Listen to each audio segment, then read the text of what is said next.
And good morning. It is a Thursday edition of Glenn Clark Radio. Busy day on tap. Lots to cover. What a day it was for Grayson Rodriguez.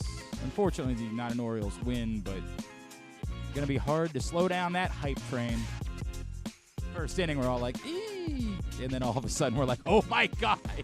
People were like, this is the number one pitching prospect? Yeah, well, we saw it. Kyle Stowers knew. Correct. Yes. Did he ever? We will talk about that throughout the course of the morning. In fact, Chris Rose, of course, from John Boy and NFL Network and BattleBots is going to check in with us. We'll see what he thought about Grayson Rodriguez's first start.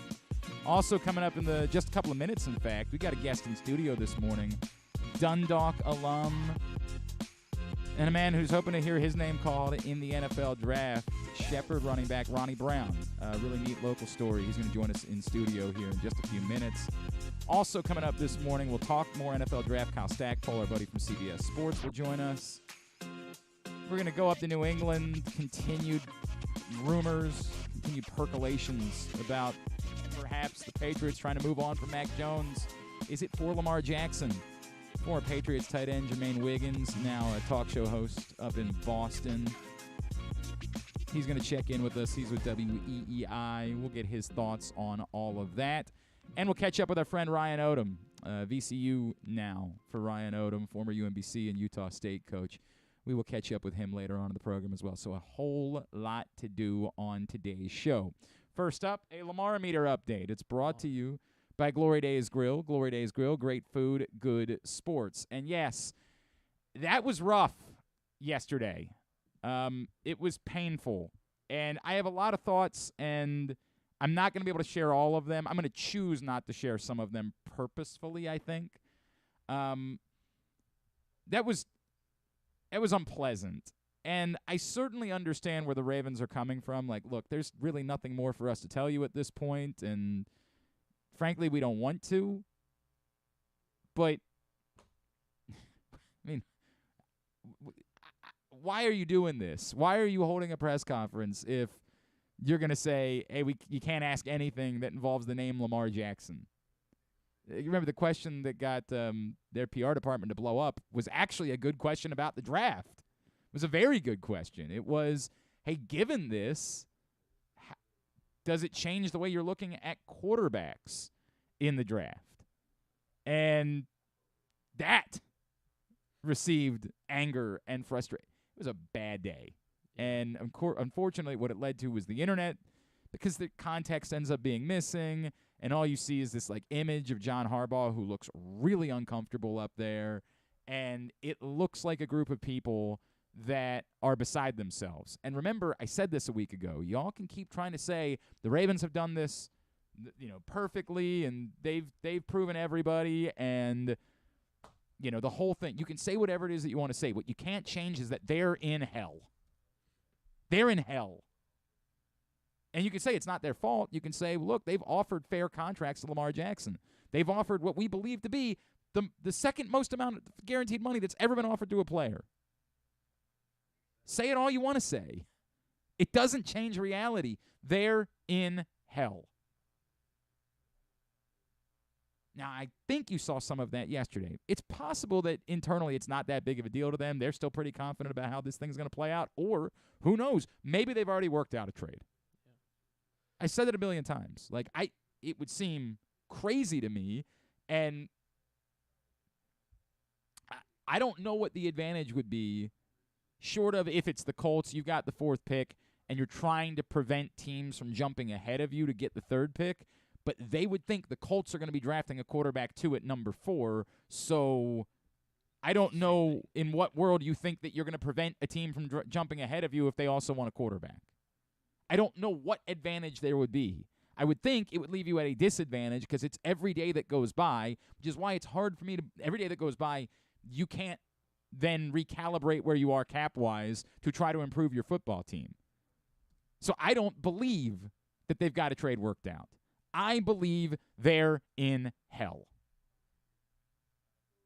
Which doesn't mean it can't still be worked out. It doesn't mean that Lamar Jackson won't still be the quarterback. It doesn't mean any of those things.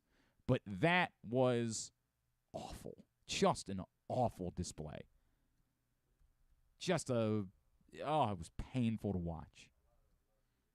I don't want to say I felt bad for them because, in a way, you bring it on yourself. They called a press conference. Yeah, right? Like, what did you think was going to occur here? It's like when Drew said, well, Lamar Jackson took away John Harbaugh's moment. What did you think that you were going to be asked about? In what world do you think that there's – I keep saying this every time somebody wants to ask me about anything related to the Baltimore Ravens this offseason. How am I supposed to talk about it? How? How do I discuss it? Who's the quarterback going to be? That's the end of it. That's what I want to know. Nothing else. No offense. That's new offense coordinator. Great. Who's the quarterback going to be? God. That's what a press conference is going to be. So I don't know that it actually changes anything about the reality, but I can't, in good faith, not react to what I saw yesterday because that was painful. I mean, that was painful. Just a brutal public showing from the Baltimore Ravens. And again, I hope they know things that we don't know, and for whatever reason, they are choosing not to let them on. I don't know what advantage there is to that. I really don't. I can't come up with it. I was trying to think through what if the trade they have worked out is, say, with the Patriots, and it's later in the draft, and that's why they don't want anybody to know that they're, in on a quarterback, because somehow they're hoping that one of these quarterbacks is going to fall to the middle of the first round.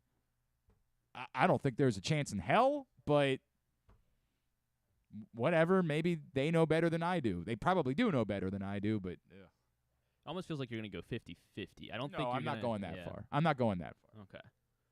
Ooh, that is a steep drop, though. 61 is where it falls to. I just don't know how anybody could watch that and feel good and feel like everything is okay, feel like there's a solid plan, feel like again, hopefully it's just, a tough day, a bad showing, unfortunate, not nearly as big of a deal as it looked. I hope that's the case. But boy, that was rough. 61% is the new Lamar-O-Meter reading because of it. Lamar-O-Meter is brought to you by Glory Days Grill. Glory Days Grill, great food, good sports. As far as did we learn anything during the course of the press conference yesterday? No. Don't overreact to the people that are sharing out the Ravens say they could draft a quarterback in the first round. They're not going to tell one. The event is literally called the Liars Luncheon. Is that what it's called? It's not actually called that, but it's been dubbed that over the years, and they've embraced it. They're not telling you anything. Stop it. Stop. You could have asked anything. You could have said yesterday, you guys thinking about drafting a kicker in the first round? And you know what they would have said? Open to everything. We have to consider every if there was a Sebastian Janikowski in this year's draft, who was the dude that the Buccaneers took in the second round that stunk? Aguayo. Yeah, Roberto Aguayo. If there was that kind of guy in this draft, and someone's like, well, hey, you guys have a kicker, but can you tell me about this guy? Well, we'd be open to anything. We can't rule anything out. Stop it. That does not actually matter that they said they would consider taking a quarterback in the first round. You could have said anything there, and they would have said, you guys thinking about, you drafted Linderbaum, but boy, I don't even know. Is there a center in this year's first round? I haven't thought about centers. If there was a guy, you guys drafted Linderbaum a year ago, but what do you think about Malarkey or whoever the hell the guy's name is? We love that guy. That guy's a hell of a player. You just never know. You never know what we might do in the first. That is not. Don't react and think that it's meaningful in any way. Don't do that. The fact that they wouldn't commit that when somebody asked them about the fifth-year option on Patrick Queen, don't overreact to that. Don't overreact to anything. I do feel like None of it Queen matters. will be gone by draft night. I think it's the most logical way for them to get more draft picks. Capital. Yeah, and given the fact that they spent as much money as they did on Roquan Smith, I feel like the Cardinals might give up a 1 for him because they're. I don't know about that. What if it happens to like Hopkins Queen straight up? No, I don't think that would happen. No. And also, I think that at this point, somebody would say that's bad value because the word is that Hopkins is like a wants- third rounder. Yeah. You know, like I don't think that would be a good straight up. It'd have to be like Hopkins and something else two. at this point. But that would be something if you could Come on, end up EDC, making do it. Who are you calling him EDC? What is that? Who in the world are you? That guy? Yeah, I am that guy. How about Eric DaCosta? I don't like that. I've never cared for that. There were the other Saves a ones. syllable. When somebody calls Cedric Mullins SETI, my head explodes. Somebody's like, dude, SETI made that play. I'm like, what? What? The man's name is Cedric. If you're a teammate, because every baseball, that's a baseball thing, then I get it. But, like, his name is Cedric. You don't call Lamar LJ? I don't. I call him Lamar. That's what I call him. His mama called him Lamar. I'm going to call him Lamar type of situation. All right, there's your Lamar-O-Meter update and my quick reaction. I just want to take a minute here, and then we're going to grab a break and talk to Ronnie Brown. We got devastating news in the GCR family last night as Matt Pine, our longtime friend, informed me that one of my favorite listeners, Justin Labor, passed away last night. And Justin, I don't even have the words to describe Justin and what he meant to me. Known as @RoarFrom44 on Twitter. He went by the moniker of Adley Rutschdan. Justin had dealt with a lot of medical issues during the course of his life, and most recently, one of the first people I knew that we were sure was dealing with COVID and dealt with long COVID and just never really recovered from it in any way, and they could never identify at first exactly what it was. You might remember at the infancy of the outbreak, we had Justin call in to try to explain to people like what he was going through and that it was real. If I say I love Justin, it wouldn't go nearly far enough to explain it. Justin would reach out to me for no reason at all multiple times during the week. Anytime there was anything Boy Meets World related going on in the news, I could count on getting a message from Justin. When we would have Adley Rutschman on this show, I would get weepy messages from Justin about how happy he was to have had a conversation to listen to, given what he was going through. I told this story this morning when the movie King of Staten Island with Pete Davidson came out in the midst of the pandemic, and they decided to release it straight to your computer or whatever. I joked on the show about how I was excited to finally have something to watch, but that it was unfair because we were all broke at the time. Justin bought it, sent me the code. I said, I can't accept. Justin, what are you doing, buddy? Like, how about this? We share the code, and I'll match that in a donation to, at the time we were trying to get Mo Gabba a new bed. And Justin not only said, yeah, he then matched his own money again to donate to Mo getting a new bed. I adored Justin. He's the nicest human that I've ever come across. And it's cruel that he had to deal with the things that he had to deal with in his life. And I would encourage you, Matt Pine has said a lot of wonderful things, and I love Matt. You can follow him on Twitter @mpine_.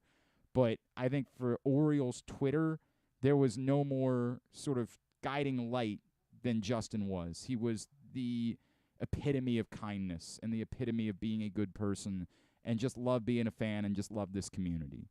And I will miss Justin so terribly because I could count on uplifting messages from him 2 to 3 times a week.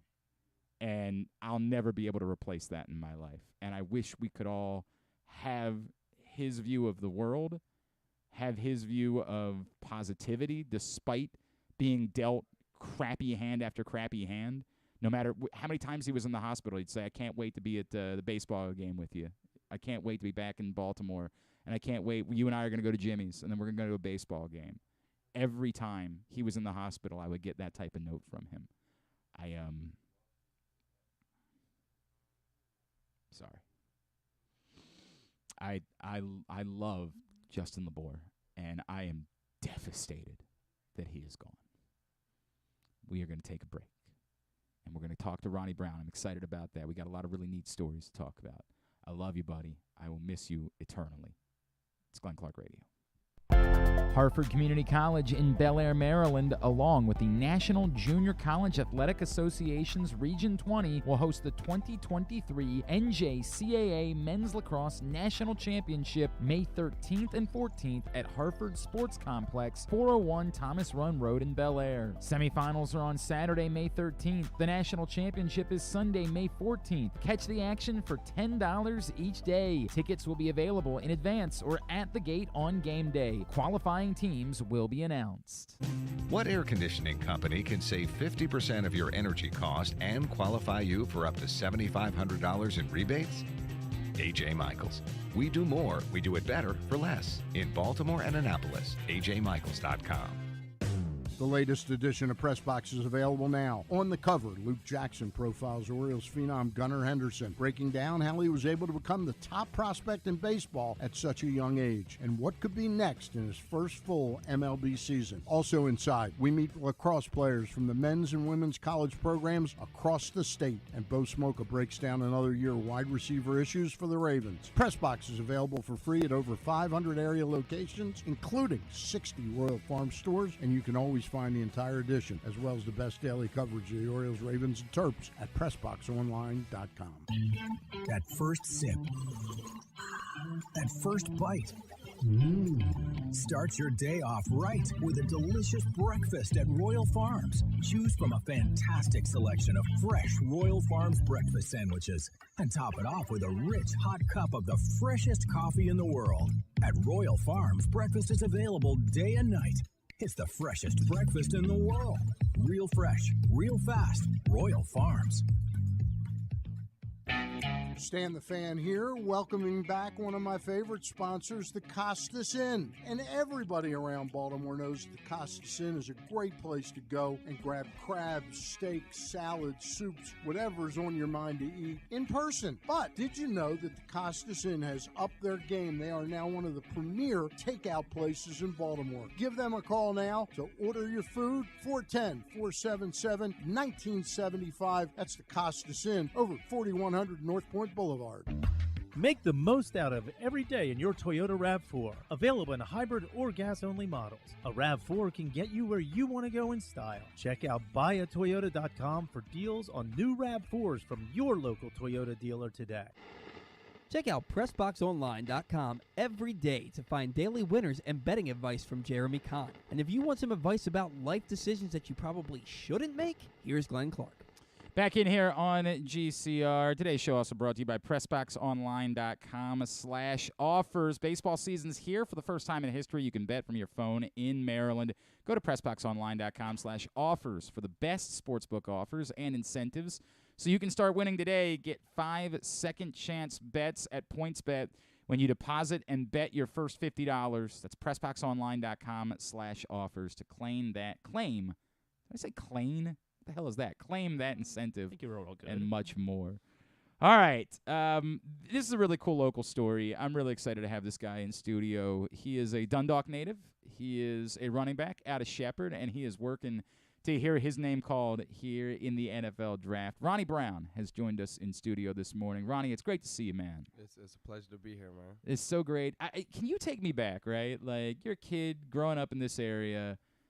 When did you first have this feeling of like, man, I might be maybe like a little bit better at this than the average person is? Like, I might not just be doing this for fun. This might be a thing that maybe I could do for a little while. Who knows, maybe even make a life out of it. So before we even moved to Dundalk, we were in like what's it called? The place called like Edgewood, right that way. Yeah, absolutely. And we were. What's going on with Edgewood? The Deontay Banks coming out of Edgewood? He's Edgewood. crazy. I played him actually in high school, my senior year. At Sure.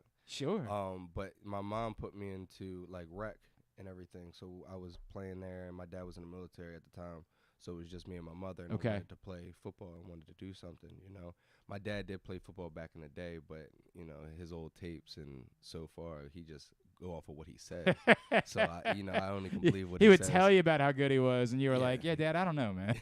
And all the tapes was gone at the time. So, but, so she put me into football. I started playing, like, every year, every season. I actually started as a lineman. I was a center. It was funny. Wait a second. How big were you? I wasn't big. Okay, At all. That's what made it funny. That's what made it funny. And I told the coach, I said, hey, let me keep running the ball. Like, I want to run the ball. That's what I want to do. And he finally gave me the chance to run it. And I remember, like it was yesterday, that I got the ball and I ran it for like 60 yards. And after that, that's all she wrote. And I was a running back ever since. So we wound up going to Dundalk and living in Dundalk. I went to a small school in Sparrows Point. Yeah. My freshman, sophomore, and junior year. Okay. I played lacrosse, I wrestled, and I played football. I was a 3-sport athlete, all varsity as a freshman. Did you know that football was the one? Yes. Okay. Yeah. Okay. Yeah. That was my go-to. That was my favorite one. Like I knew if I could grade it, that was an A+ for football. Lacrosse was a B+, and wrestling was a B-. Okay. You know? I didn't really like wrestling. I only did it because my father wanted me to get into it, and it's a great sport. I can't lie about There's that. a transition there with football. A lot of, Ray Lewis, of course, famously was one of the greatest amateur wrestlers of all time as a high school. He's in the amateur wrestling Hall of Fame. I don't know that everybody knows that. Really? I didn't know that. Yes, straight shoot. Oh, that's crazy. Yeah. And so, yeah, I played all 3 sports. And then my senior year, I transferred to Dundalk. I was supposed to go to Dundalk my freshman year, but my mother didn't want me to go there for her reasons. Okay. For her reasons. But went to Dundalk my senior year finally, and first week I didn't start. I only played kick returner because they were, I can't come in there and just takes these guys that have been there for a little while. Yeah, it's a little awkward, right? Yeah, like, hey, we got this new dude over here. They're gonna hate you. Yeah, right. So they finally eased me in going into week 2. In week 3, I was splitting reps with the running back, and then after that, that's all she wrote. Man, so you have had to come from places that are not the most obvious places to find football stars, right? Like from Sparrows Point to Dundalk to Shepherd. These are not, this is not exactly like, Gilman to or St. Francis to Alabama that we're talking about, right? What has going the hard way taught you? How has it made you more hungry? How has it prepared you more for the challenges of, for example, like what if you don't hear your name called and you got to grind your way through a rookie mini camp and prove something to people? How are you more or better prepared for how difficult it might be in order to get your way onto an NFL roster? I think the grind is what makes people more happy with life, I should say, because you grind and you keep working for something great. It's not handed to you.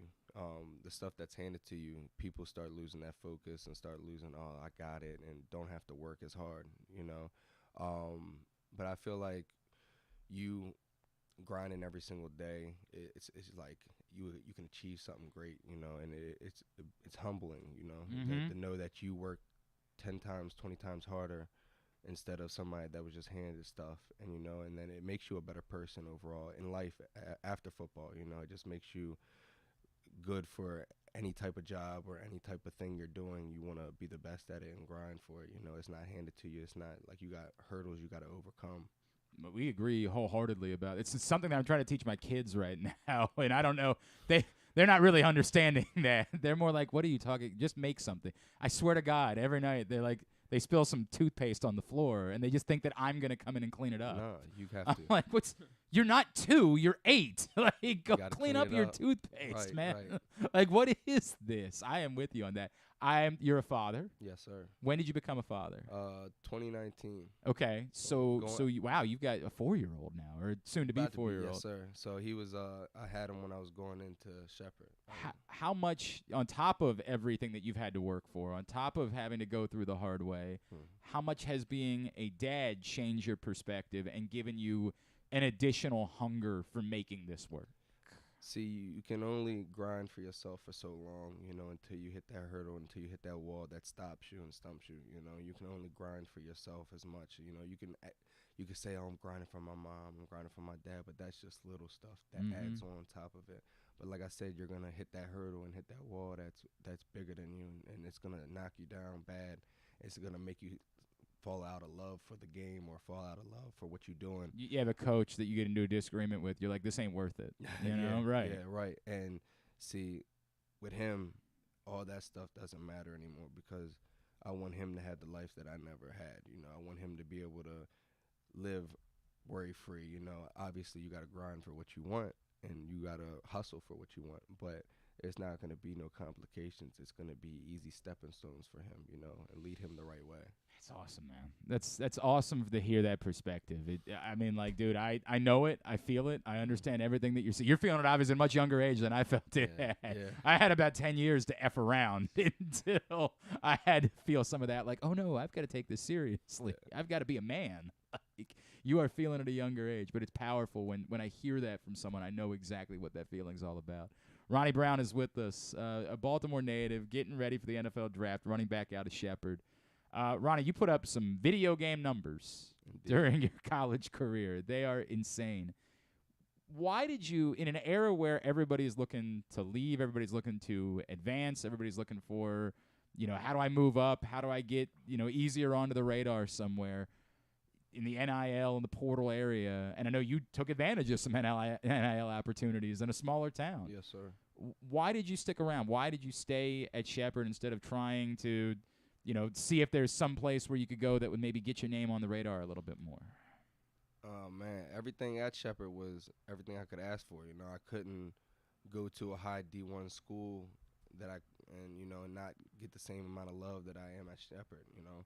They had everything that I could ever want. The fans were amazing. The community's great. You know, the love was there. You know, but also, like I said, it's again the grind. You know, we go into the Final Four. We're facing them Ferris States. We're facing them Notre Dames. You know, Colorado School of Mines. You know, it's easy to pack up and leave. It's easy to, you know, and just say I'm done and then go and transfer and go to another high D1 school with another all powerhouses, you know, and be able to do that stuff. But I felt like me staying at Shepherd was me being loyal to them because when I was coming out of high school, I did have a couple offers from D1s. I did have a couple offers, D2s, D3s, a lot of that, you know.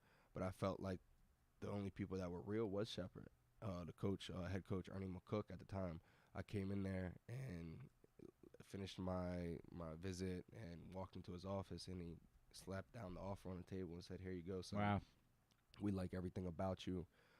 We like you to become a Ram. If this is what you want, give us a call and let us know. But we really want you here." Every other place I went to, so I'm a name drop. I went to Bowie. Okay. I went to Morgan. Okay. And they had me sit there all day, just for me to walk into the office telling me, hey, we can't give you a full offer or even give you an offer at all. We want you to prefer to walk on. And I felt like that was a slap in the face because I felt like it's like Michael Jordan. You took that personally. Right. Yeah, and right. I felt like there was plenty of dudes that you guys are giving offers to that are not as talented as me or even the character-wise as good as me. You know what I'm saying? So I felt like that was just a slap in the face. I felt like that was disrespectful. And they just wasn't keeping it real. They were beating around the bush, and I don't like that. I like people being realist. You know, I like people being upfront and being honest, regardless if I want to hear it or not. Sure. You know, and they wasn't doing that. So I felt like Shepherd was the greatest opportunity and the best opportunity for me to showcase my ability at a high D2 and be able to perform at a high level. He is Ronnie Brown from Shepherd. He is with us in studio here on GCR. Interesting that you end up at Shepherd and you end up playing alongside another dude who's going through this process at the same time with you. And I think we're all pretty comfortable that like Joey's definitely going to hear his name called in the NFL draft at this point. He's my guy, man. What is that like? You know, to have somebody not only I'll pull the curtain back. You have the same representation. He's your teammate. He's to be able to go through this process at the same time as someone like that. How much has that benefited both of you to be able to kind of talk to each other about it? And when, you know, this guy's all of a sudden, like, you know, getting all the attention in the world because he's putting up, you know, I think he lifted at like 60,000 pounds out of the combine or something like 40 that. reps at the pro It's day. insane, isn't it? Like, what should people know about him, too? He's a great lineman, everything that you can ever ask for. Joey Fisher, by the way, for people that aren't aware. Joey Fisher. He's a hard worker, you know. He gets to the grind. There's no days off with him. He literally works out every single day, probably twice a day. Wow.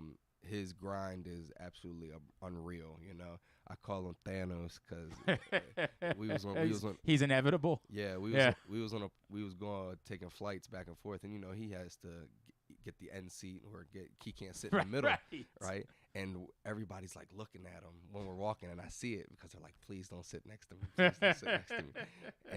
And it was funny because, like I said, he's just bigger than life, you know. And like I said, he takes everything that he does and does it at 10,000%. And I love that because I love people that grind. I like people around me that had the same goals and the same aspirations as me because it just fuels each other, you know. He's a great teammate, though. He's a really wonderful dude, you know, great person to be around, to hang around, and just overall just a great dude. How much has that helped you? How much, you know, to be able to talk to him, knowing what he's going through, run things by him, like, hey, I got asked this question. Did you get asked that question? Like, how much has that helped you in this process? A lot, because like I said, we're doing the same thing, but we have different, like, slightly different paths. Going and trying to make it, you know. So certain things, you know, he might get a. Do you find yourself saying, hey, bro, while you're meeting with the Chargers, could you put a word in? Like, hey, see, with him, I never have to worry about me getting my name brought up because there's plenty. He goes out of his way. There's plenty of times where he will stop mid interview and talk about me. That's awesome. And it's crazy because I appreciate that so much for him, and I forever loyal to him. You know what I'm saying, with that aspect of it. But yeah, he will always bring me up if the time is right. You know, but again, the same way how we're talking right now, I'll bring him up and we could talk about him all day. That's awesome, man. That's a really cool relationship, dude. That's really neat. Everybody's trying to make a name for themselves, right?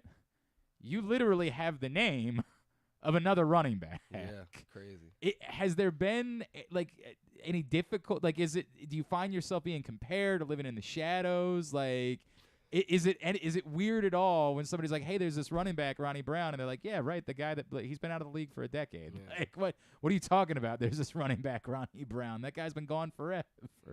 Yeah, they actually maybe one time in my life that somebody said, was I related to him? Okay. Was I his son? But other than that, it's actually crazy because they just say Ronnie Brown like the other running back from the Miami Dolphins, you know, and I'd be like, yeah, that's it. That's the exact same, same, except better is what. If you want to say that, yeah. Right. Please, you ever run the Wildcat? You ever hope done? You're not listening, but yes, I'm way better. You got to say that, man. Everybody got mad at once upon a time I did a show with Joe Flacco. And it was when his agent had said, I think he's a top 5 quarterback in the NFL. And I ran it by him, and he was like, I don't think I'm top 5. I think I'm the best quarterback. And people lost their minds. And I was like, what is he supposed to say? Right. That he thinks he stinks? Right. What are you supposed to? Of course you're supposed to say I'm better than the other Ronnie Brown. You have to say that because you got to believe it in order to do it this level. That confidence. That's the way it goes. You know, as I look over some scouting reports, a lot of people say the same thing. You know, Ronnie's a nice running back, but he's going to have to make his way through via special teams. That's going to have to be his path. Knowing how hard you've had to grind in order to get there, can I assume you welcome that? And you say, hell yeah, give me a shot at proving my way through special teams. Any chance that I can get my foot in the door to be able to prove myself is going to be fine with me. You know, if it's going on special teams, being a third down back, going to slot, going to wide out, wherever a team or whatever team needs me to play any type of position, I'll play that position. Even if if they think offense is not it for me anymore, and it tells me, hey, I want you to go play defense, I'll go play defense. It's going to be a learning curve, but I would love that because that's more stuff for me to learn and more stuff for me to take pride in every day and learning. I'm so not surprised. Not surprised at all that that's your attitude about all of this. Like, dude, give me anything. I just want that shot. Ronnie, I talk about, the questions that you get asked. Has there been one in this process? Has there been one that sort of stopped you in your tracks? Like, yo, what did you just ask me? Have you had one of those yet? No, I don't think any question was stumped me with anybody that they asked me. Okay. I felt like I was able to tell them any answer, any question that they would like to hear. All right. Are you more of a dog or a cat? It depends. I'm more of a cat person. Okay. But just because of the love and the affection they give you, you know what I'm saying? Okay. And I don't get no male cats. It's all female cats. Really? Yeah. Tell me about that. So I have actually 2 cats. my mother has one, and then my BM has one too. Okay. So cause I was going and shepherd and traveling and stuff like that, Sure. so I couldn't keep them. And you know. did she at the stay? time. She was staying back here with your son. Yeah, yes, sir.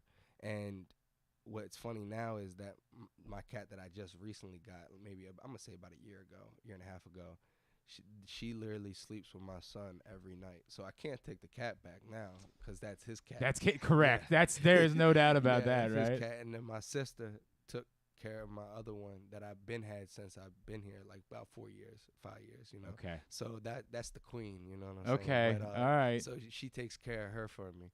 But I'm a dog person too. Like I said, and it depends. If I get like a nice little small little dog, it's got to be a female dog. If it's a big, like, you know, a big dog and burly, it's got to be a male. Okay. You know, that's just how it has to Okay. be. All just right. For protection, you know, even though a girl will protect me, you know, but that's just my life. Okay. With it. All right. I'm not gonna argue with you, bro. I'm not gonna argue. We have one dog at home, and she is. I love her to death. But I would prefer that she slept with the boys a little bit more because I don't know the last time that I was actually able to physically touch my wife in bed because my dog is right there spooning with me the entire. I'm like, all right, I love you. I love you. That's how you know they love you. There's no doubt about it. Ronnie, you know you're from here. Did you grow up rooting for the Ravens? Yes, of course. I was a Ravens fan. So Brandon Copeland, who played in the league for forever, was the Patriots, the Lions, a bunch of different teams. Last summer, I was talking to Brandon, and he said, I so desperately, he actually started his first ever try. He was undrafted. He was out of Penn. You know, he had to work his way, had to grind to get his opportunities. And his first training camp was with the Ravens, but never got to play for the Ravens. And he told me last summer, he said, I so desperately want to play for the Ravens before my career is over. And he had moved down to Florida at this point. He's like, I will drive home to try out. Like, before it's over, I want to put on the jersey. I want to be a Raven one time. And he got that opportunity last season. He got signed to the practice squad. He got elevated, and, you know, he got that chance. What would it mean to you? I know you don't care. Like, I know it would mean the same way for the Broncos at this point to be the team. Like, I get that you just want a chance. Right. But if it were to be the Ravens, could you describe that? Oh, it'd be amazing, you know, be able to put on for the city and be able to stay in where I was, you know, born and raised from, you know, and be able to put on and put on a show for everybody around here, to show kids, even people around here, that even though that my past's different and I'm going to the NFL, you could still strive for something great, you know, you could still make something out of yourself from Baltimore, you know, because everybody has bad narratives of Baltimore, you know, it's just how it is. But I feel like me being there and being on a team or getting that shot at least will give a lot of kids hope, you know, instead of saying, hey, I don't got to do this. That's awesome. I can go and play football. I can play basketball. What a story. Or I can do whatever. Yep. You know. It'd be an amazing story. It'd be an incredible story for it to work out that way. Here's the awkward part is that I know you would also be very excited if it was the Steelers because, again, you need whatever chance that you can get in order to prove yourself. It would be a little bit uncomfortable for the rest of us if it were to work out. Oh, yeah. It's way. crazy because Joey is a big Ravens fan but has a He's from Hagerstown, right? But has a big interest with the Steelers. I don't like that so much. I don't love the sounds of that at all. I don't love it. You took your son to see Mario Brothers this week? I did. So I'm inevitably going to have to take my kids on Saturday. Yeah. The question, obviously, I'm saying that I'd be going for them, but we all know we're not really going for them. We're really going for us. Yeah. They're going to enjoy it because they enjoy. I took them to see the stupid Buzz Lightyear movie, which was awful, and they were having the time of their life. Yeah. Like I know they're going to enjoy it. Am I going to enjoy it? You will 100% enjoy the movie. Right. I think it was a great movie. If you haven't watched it, please go watch it. I'm not gonna spoil anything. Take your kids, even take your girlfriend if you like. Okay. All right. You said so. Griffin's your age. Griffin's like 23, right? Like he could go on a date, see Mario Brothers. Yeah, is this a good date and we get a second date out of it? Yes. 100%. Okay. All right. 100%. Raving reviews. All right. We gotta work on that. We gotta work on that and see how it goes. Ronnie, social media. Where can folks around here be following you as you go through this journey and as you try to carve your way into the NFL? They can follow me on my Instagram _.RonnieB. Or they can follow me on my Twitter is Ronnie B at _30. My fault. And then at in the beginning. Yeah, I get it. I get it. My fault. No, you're good, dude.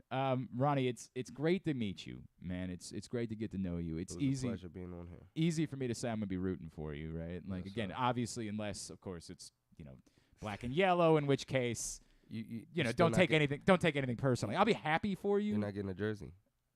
I won't want it, Ronnie. What would I do with that? You can wear it behind closed doors. I will be happy for you.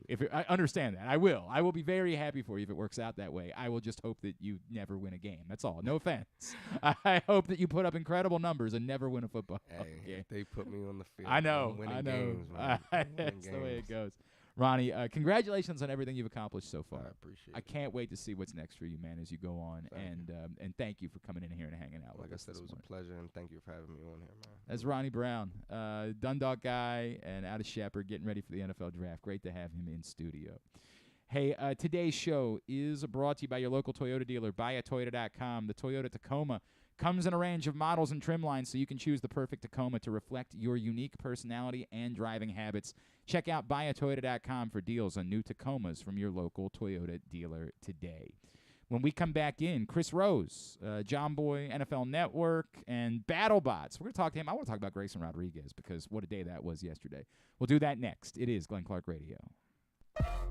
Are you a diehard O's fan looking for the perfect way to show your team spirit? Look no further than Birdland Sports. Birdland Sports is a small business run by fans for fans. They offer a wide variety of unofficial O's merchandise, from the Birds Are Coming tees to player cartoon shirts and more. And the best part? Their prices are more affordable than the big guys. So head to birdlandsports.com and grab your gear today. Show your support for the Birds with Birdland Sports.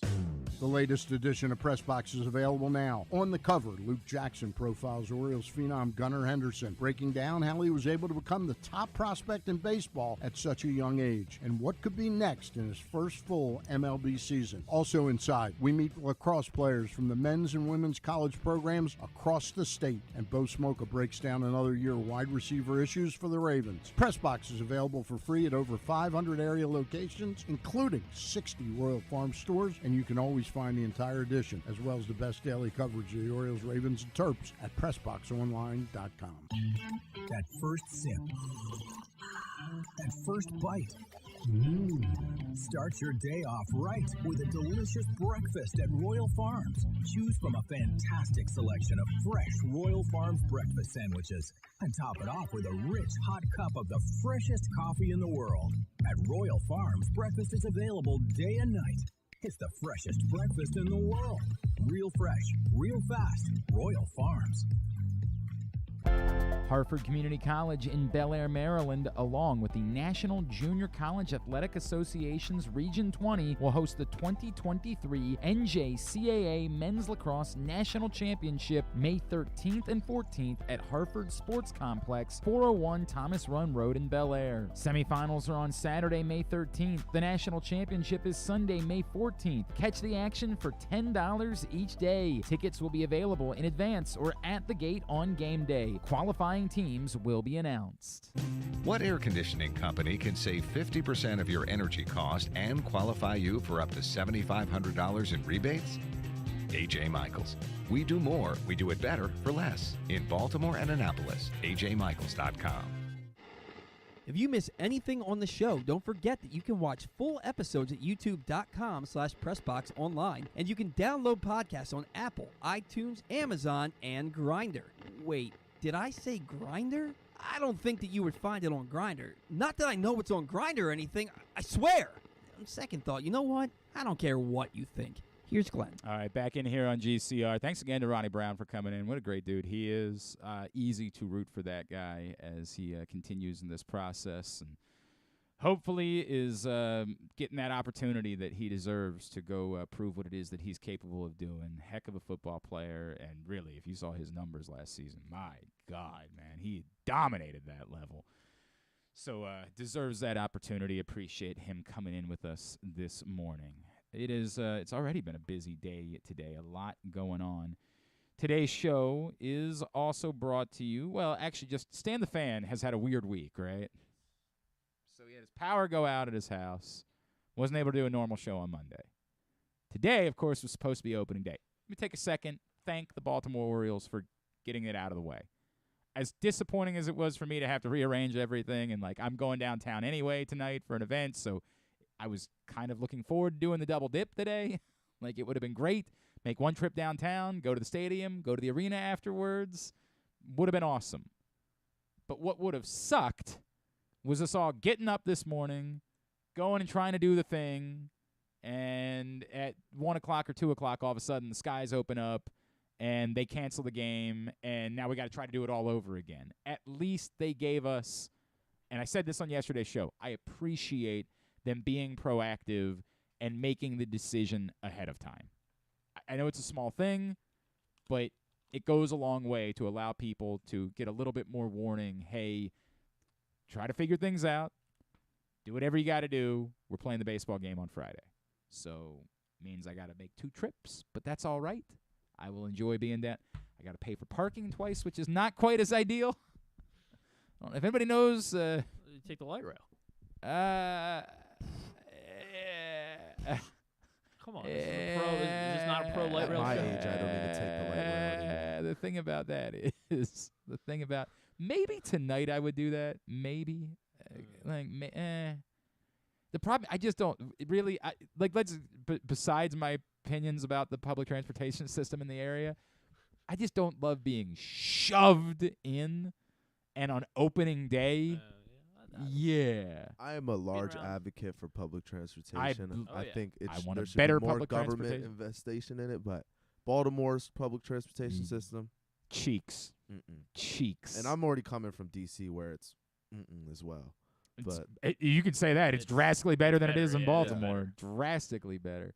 Yeah, maybe tonight, because I don't think there'll be as many people going to this event that I'm going to, so I wouldn't feel quite as shoved in together. But yeah, I don't think tomorrow that would be something that I would do. I think I would pass on the light rail tomorrow. Tomorrow, I think I will just suck it up and pay $40 or whatever it is to park. And you always get that one person every time you get on the light rail where you get off and you're like, I didn't even think a human was humanely possible. Yeah. Like, that was humanely possible. Yeah. I actually don't mind, like, the times that I have taken the light rail to, like, a baseball game, I kind of don't mind it when I get, like, the college drunks that are coming out of the game with me. Oh, yeah. Like, I've been like, I've been you. I kind of love you. Like, I want to look out for you.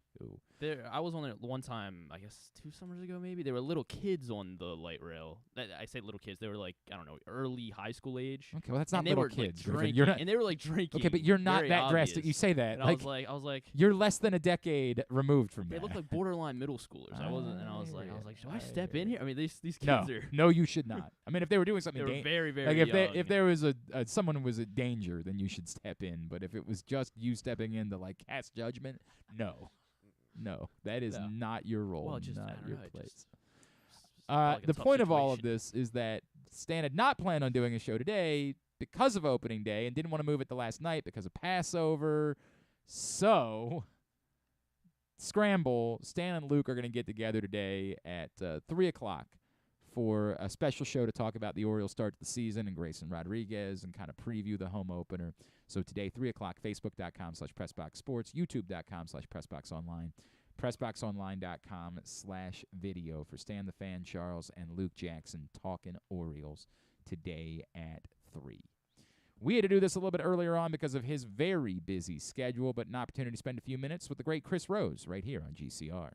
Well, tonight and every Thursday night on Discovery, you see our next guest. He is, of course, the host of BattleBots. You also see him on NFL Network. John Boy Media, it's a pleasure to welcome back to the program the great Chris Rose, who's with us now here on GCR. Chris, it's Glenn in Baltimore. Great to catch up as always. Thank you for taking the time. Absolutely, Glenn. How you doing? I'm great, man. Before we get in, I have so much I want to cover with you, but if anyone has missed this season of BattleBots, what's been going on? What do they need to know? How's it different? So I would say the biggest thing, we're at the point of the regular season tonight at 8 o'clock Baltimore time, where think of it as the end of the college basketball season. each team gets 4 fights in the regular season. And for the robots you're going to see fight tonight, this is one last chance to impress the selection committee. Yes, we do have a selection committee. Not all records during a 4-game regular season are the same. So you could have a 2-2 robot, and you'd think that it's way better and has a better shot at making the tournament than a 1-3 robot. That's not necessarily the case. 3-1 robots are not a lot to make it. So, you know, there's teams that are kind of fighting for their playoff lives tonight. So that's kind of what you'll see. So, by the way, if you have never seen BattleBots, I'll give you a 30-second primer. It's a pair of 250-pound robots that are fighting to the death, or at least to get to the judges' scorecard in a 3-minute span. It is amazing, the engineering, the ingenuity that these people have put into these robots. I knew virtually nothing about it when I joined it during the relaunch in 2015. It's now the most fun I have in broadcasting, is actually calling the season of BattleBots. Awesome. It's something that the entire family can watch, because there's a lot of programming out there that either parents want to just throw themselves against the wall because they can't watch kids programming, or you don't want your kids anywhere near the programming mom and dad want to watch at the end of the night. This is perfect for everybody, so just join us tonight. Race for the Giant Nut is into full gear. And you're saying there might be like a Florida Atlantic looming amongst the robots that are still hanging around. Oh, yeah. All right. Oh, absolutely. Now, there's also some San Diego State robots out there which are great at defense but can't shoot. They can't score for 10 minutes in a national championship game, which is a tough thing to do.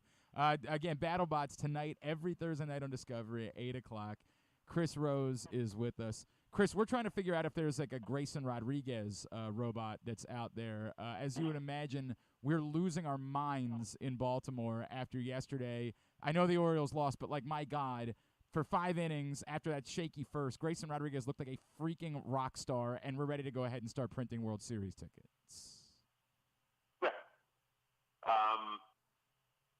I took my shots at the Orioles in the offseason because I felt like the offense was good enough to compete with the big boys.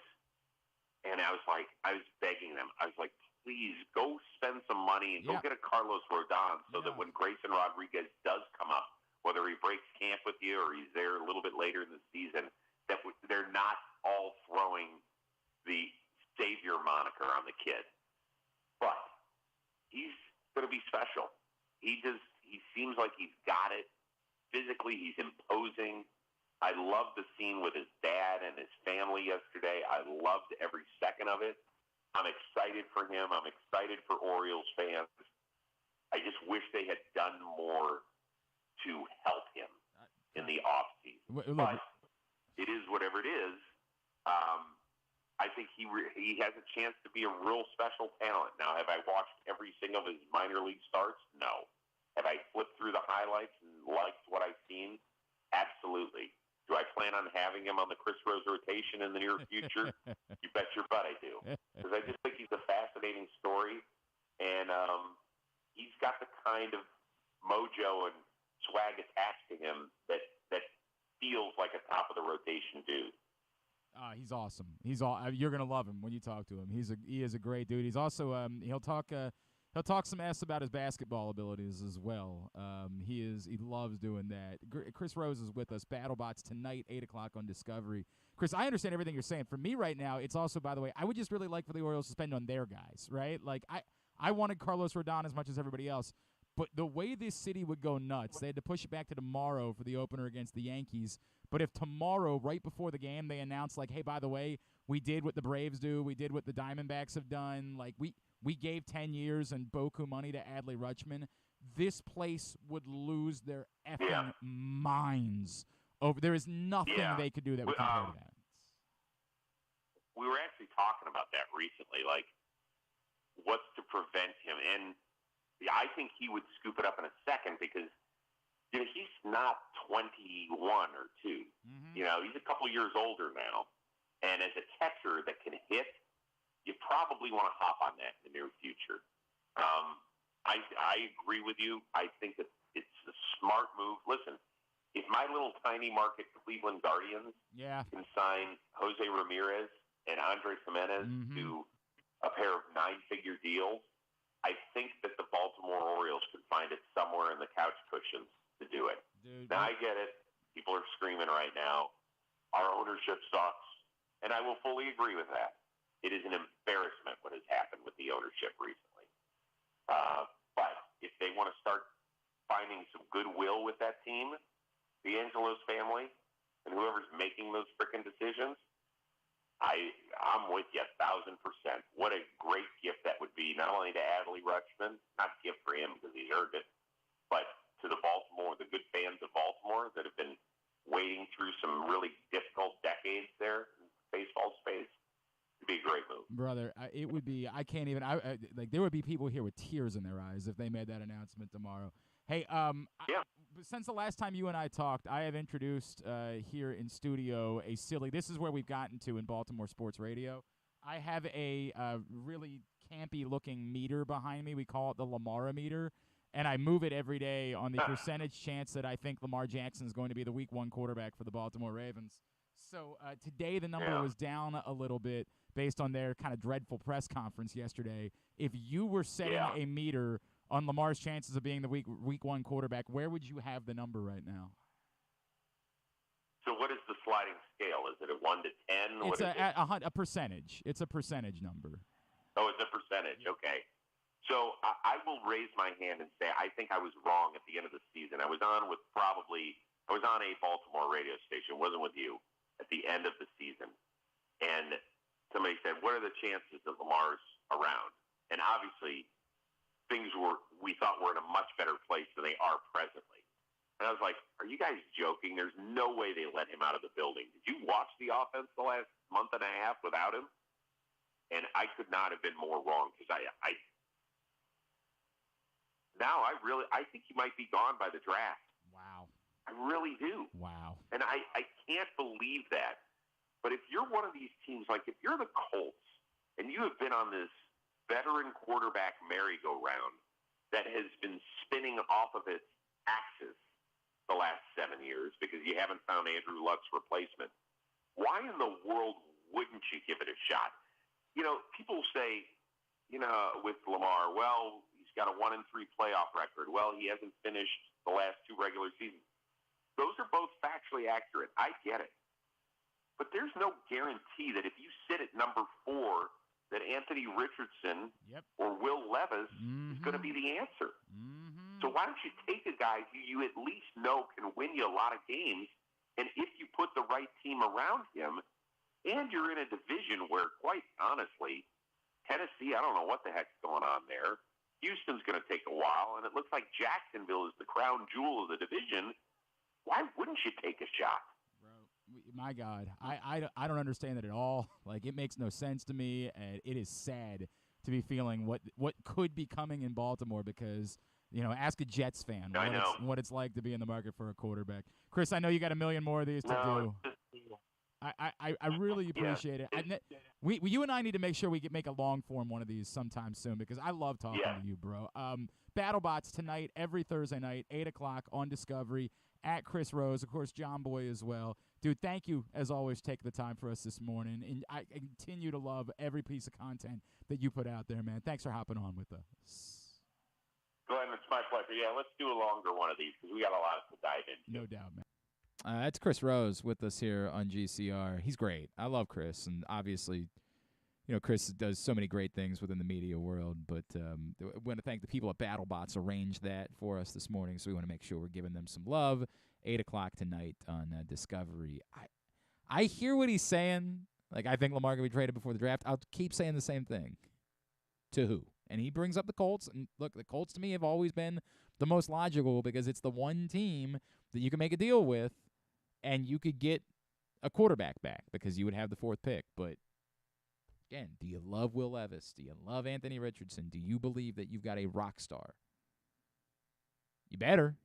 You better. Because if you're moving on from Lamar Jackson, you must be getting a quarterback out of it. Must. And I don't know. It was just sickening yesterday. It was just gross. You know what else is sickening? That I can't find the freaking Masters app. This is the first time in my life I've ever wanted to watch the Masters because we got a VIG on it now, right? I'm Like, in the same spot. what the hell's going on here? And you know who's leading the Masters? Adrian Moronk. I didn't know that was a thing. But I got him on my team. So did Aaron Oster in our second, because we did fill our second pool. Thanks to those of you that got in for a second pool, as we raised another $100 for FCA Golf with Drew Forrester. Actually raised 110 because someone got in with an extra $10. They said just give it to the charity. What are you about to tell me, Charles? I just looked him up. Adrian Moronk, is he no longer? He doesn't look like a golfer. No, he doesn't. Looks like he should be holding a racket, honestly. All right, well, I'd be down for that. Yeah. But here's the deal. He's leading the Masters right now. And if he wins the Masters, I get $100. Oh, there's a picture of him standing next to Tiger. He is a whole foot taller than Tiger Woods. Well, so he's a unit is what you're saying. Yeah. All right, well, now I like this even better. I get $100 out of this. Daddy gets a couple of noodles out of this whole thing if Adrian Moronk wins the Masters. So for the first time in my life, because as you guys know, I don't care about golf. I'll never care about golf. I'm sorry. I've tried desperately. It's not for me. I'm not saying it stinks. I'm not saying you guys enjoy it. I love that. God bless you. There are things that I'm into that you're not into. You guys don't care about the Estoril Open this week in tennis, and I do. It's the way it goes. All good. We all have our things. But this is the first time because I got a little bit at stake here, and I can't find on this Roku any way to download the Masters app. Charles, you're in charge of that now. Charles in charge. How about that? See if you can find some way for us to watch the Masters because it's not on TV until 3 o'clock. Because that makes sense. All right, I've gotten that off my chest. It's what it is. Hour number 1 of today's show is in the books. Also brought to you by A.J. Michaels. My God, is it ever AC season. Oh. Expert and award-winning A.J. Michaels Heating, AC, Plumbing, and Home Performance will improve your home's energy efficiency and comfort levels. AC season is coming up fast. New rebates and discounts are available. More at ajmichaels.com. Every week we talk NFL draft here on GCR, and I love an excuse to bring back an old friend, a man who proved that you can be here with us at PressBox and still go on to accomplish great things. He is NFL draft editor for CBS Sports. He's our buddy Kyle Stackpole, and he's back with us now here on GCR. Kyle, it's Glenn. It's always great to catch up, my friend. Thank you for taking the time for us. Of course, yeah, great to be on with you. Always appreciate the kind words. Hey, man, I'm so happy for you as you continue to kill it. Since you and I have talked last, I feel like there has been no clarity through this process exactly about how this is all going to play out with these wide receivers. Have you gotten any sense of, outside of maybe everybody it seems like maybe there's been some coalescing around Jackson Smith and Jigba as the top guy in the group, but even that I don't know that I feel defined about. Have you gotten any comfortable definition about, how many of these guys are definitely first-round guys, who might definitely be there when we get to 22? Like, do you feel anything more about the wide receivers since the last time you and I talked? Yeah, so not really would be the quick answer. Yeah. But, yeah, you're right in that Jackson Smith and Jigba did – what he did at the combine with his 3-cone drill and his shuttle run were just like very elite, even though he didn't run the 40. And then he looked really good at the pro day. So people, I think, got a little overexcited about him and were starting to call him like the consensus number 1 receiver. I don't think that's the case. I think you have between him, Quentin Johnston, Zay Flowers, I think it might be in that mix.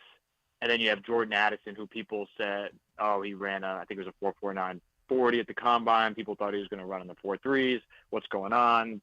Is he going to fall back a little bit? But I think it's really those 4 guys are going to be those first-round targets. And I think any one of them could end up with Baltimore at 22. I think they could all make it there. Okay. I also think there could be 2 gone by the time that they pick. I mean, I think you see it. I mean, last year you had the Saints trading up for Olave. You had the Lions trading up for Jameson Williams. So there's always things that happen, and a receiver, and one team could fall in love with a receiver, and I don't know if it's going to be the top 10. I mean, maybe it's the Bears with Jackson Smith and Jigba, just because you have the familiarity with Justin Fields as well. But there's not a clear-cut number one and someone who's definitely going to go in the top 10 or 12 in the draft. So really, the Ravens should be looking at all these guys saying there's the potential that we wind up at 22 and our guy could still be there. So let me pose it to you this way, Kyle. If Rashad Bateman's healthy, if he comes back this season and can be the guy that, frankly, in moments – we've already seen him be at the NFL level. Like when he and Lamar Jackson were on the field together at the beginning of last season, it's been forgotten throughout the league. Lamar Jackson was the leading MVP candidate at the moment. Like they were killing it when he had just one receiver because Rashad Bateman looked the part when he was healthy a year ago. If Rashad Bateman's back, I would think that a stretch receiver, someone with a bit more speed, would be a more logical fit for the Ravens. So when I saw in your most recent mock draft that you had Zay Flowers at 22, I don't know. I'm kind of coming around as that being, with no disrespect to Quentin Johnston, who I know they're bringing in for a visit. I don't know. That one kind of makes the most sense to me of that group of receivers that we think highly of as far as a fit is concerned in Baltimore. Yeah, I agree with you. I think for the exact same reason. And I feel like Flowers has been getting a lot more publicity as the draft process has gone on. And I think he just fits better in that offense, being able to have that breakaway speed comparable to, Marquise Brown. And people knock him because his size is only 5'9", but you heard the Ravens front office and John Harbaugh talk about the receivers either yesterday or the day before. And they were saying, he plays a lot bigger than his size. He's strong. He can play inside out. He also was super productive at Boston College, playing with not great quarterback play, whereas the other top receivers were playing with NFL draftable quarterbacks, and at USC, obviously Caleb Williams.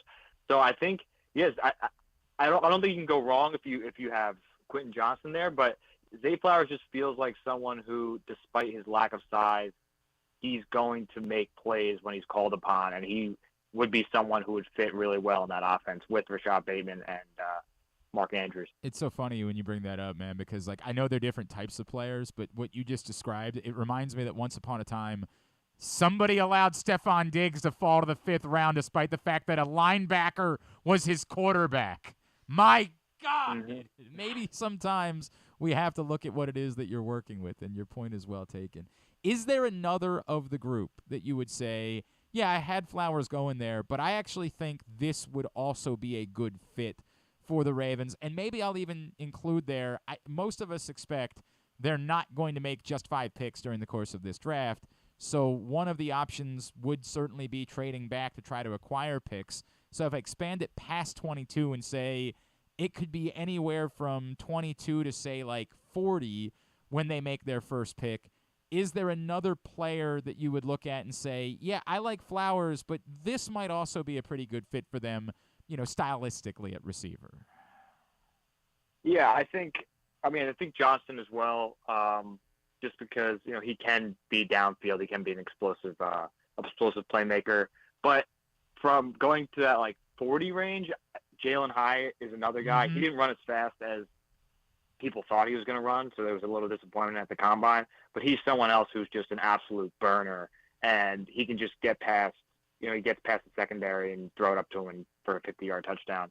So he would be someone who I think he got a lot of first-round buzz because they thought he was going to run really fast, like 4.3s, maybe 4.2, and that just didn't happen. And so now he's fallen because you had a month ago he was in a lot of people's first rounds, and now you're not seeing him in a lot of people's first rounds at all.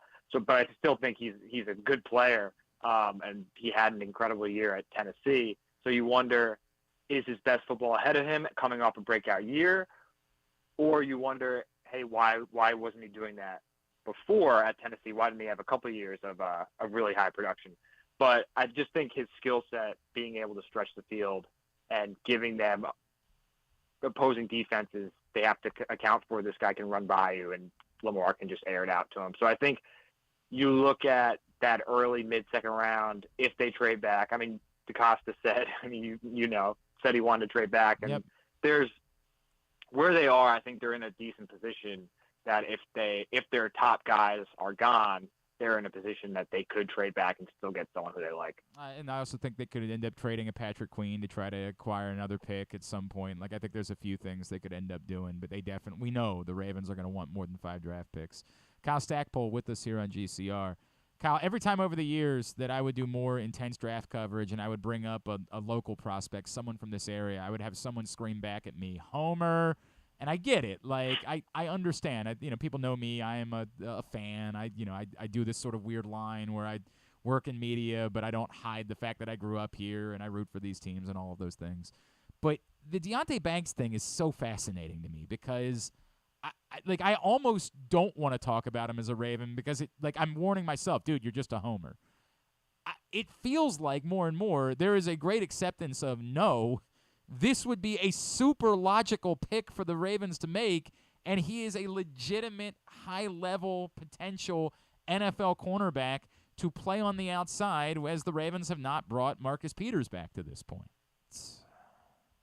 Yeah, no, I think you're completely right. And just based on the wide receiver or the cornerback rankings, you have Christian Gonzalez and Devin Witherspoon. They're basically 1-2. They're going to be gone. Joey Porter's probably going to be gone. So then you're looking at cornerback-wise, Deonte Banks, Cam Smith, Manuel Forbes. And I think Banks would be the best fit just based on everything he brings to the table. He's got good length. He's crushed the combine, as Maryland athletes tend to do, weirdly enough. He's physical. He's a solid tackler. I think he only missed 1 tackle in 2022.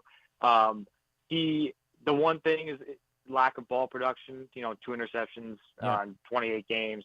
But he has everything that Baltimore is looking for. So while in the past people could call you a homer for that, it just based on a variety of different factors, the Ravens' needs, where they're drafting, who's going to be available, Banks makes a ton of sense if cornerback is the way they want to go at 22, or if they trade back a couple picks later. Dude, I mean, like, I can't. It's tough for me because I just got to keep saying, like, stop, settle down. You're getting worked up. But I hear everything you're saying. Speaking of which, are somehow, is there any chance Rakim Jarrett's getting overlooked again? Like, is there any chance the teams are making the same mistake that they made with Stephon Diggs with Rakim Jarrett? I mean, I don't remember what exactly the knocks were on Diggs. I don't think it could be the same mistake because I don't think Jarrett's going to go on to become this, perennial Pro Bowler. Yeah. But there could be some of that stuff because he is someone who has a lot of potential. He has all the physical tools that you want, and he showed flashes, especially early in his Maryland career, what he was capable of, but he was inconsistent. So I think there is something to be said that someone's going to draft him on day 3, and he could outperform his expectation based on that draft position.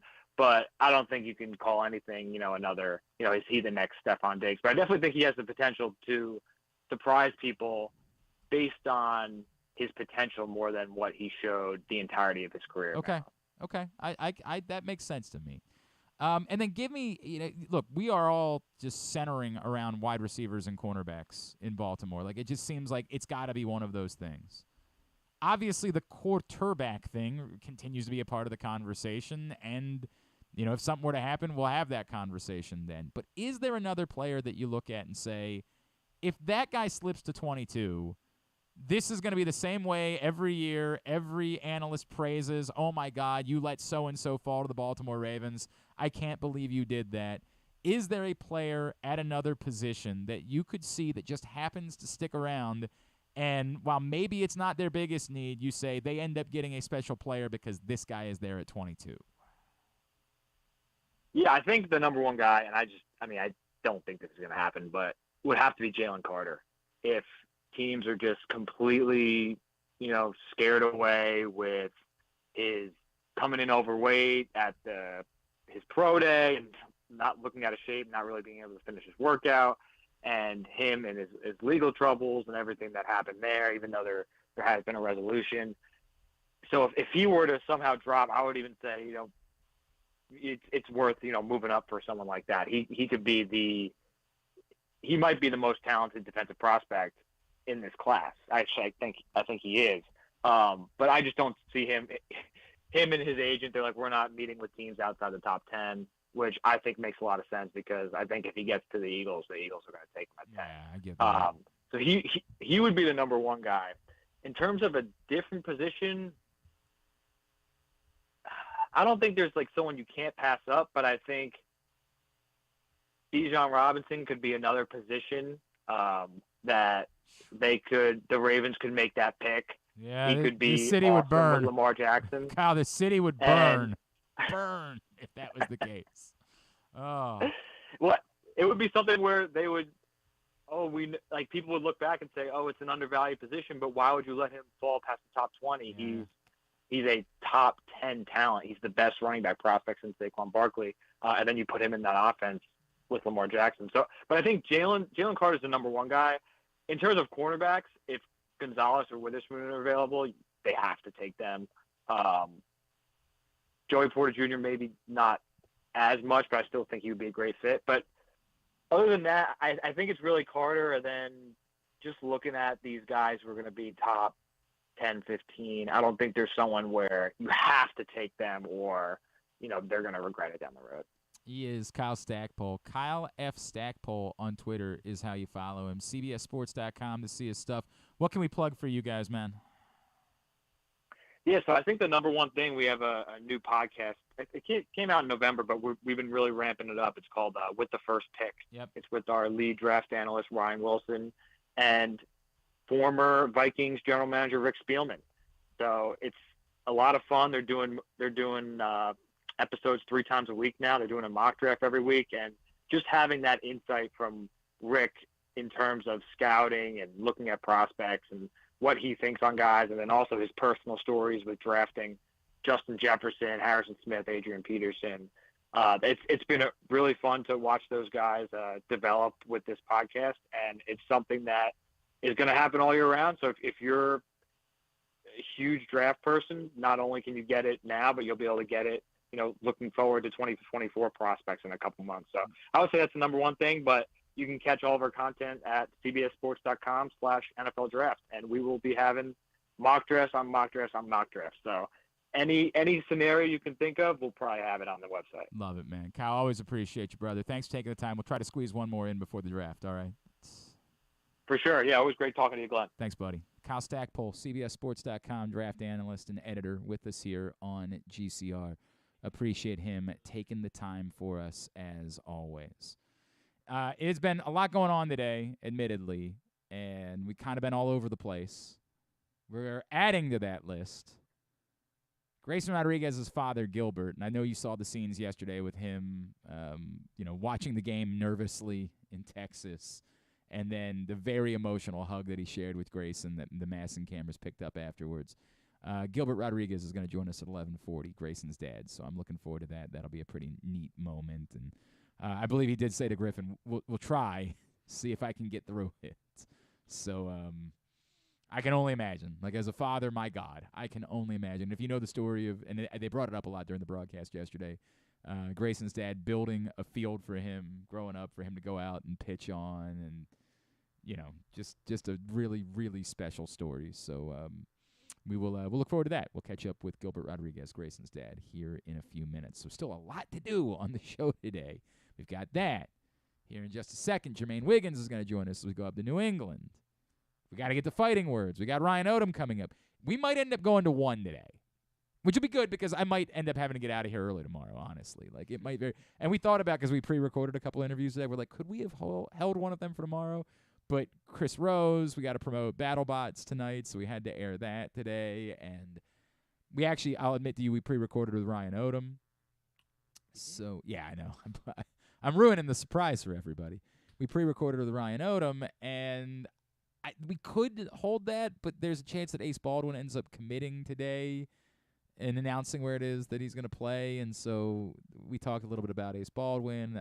We just decided we didn't want to mess with that. And we got to get the fighting words still today, too. And there was a lot going on in that world this week. Busy day. Again, you might be getting half a show tomorrow. Just understand. It's opening day. I want to get downtown. I want to spend some time with people. So we're giving you a little extra today, all right? That's the trade-off here.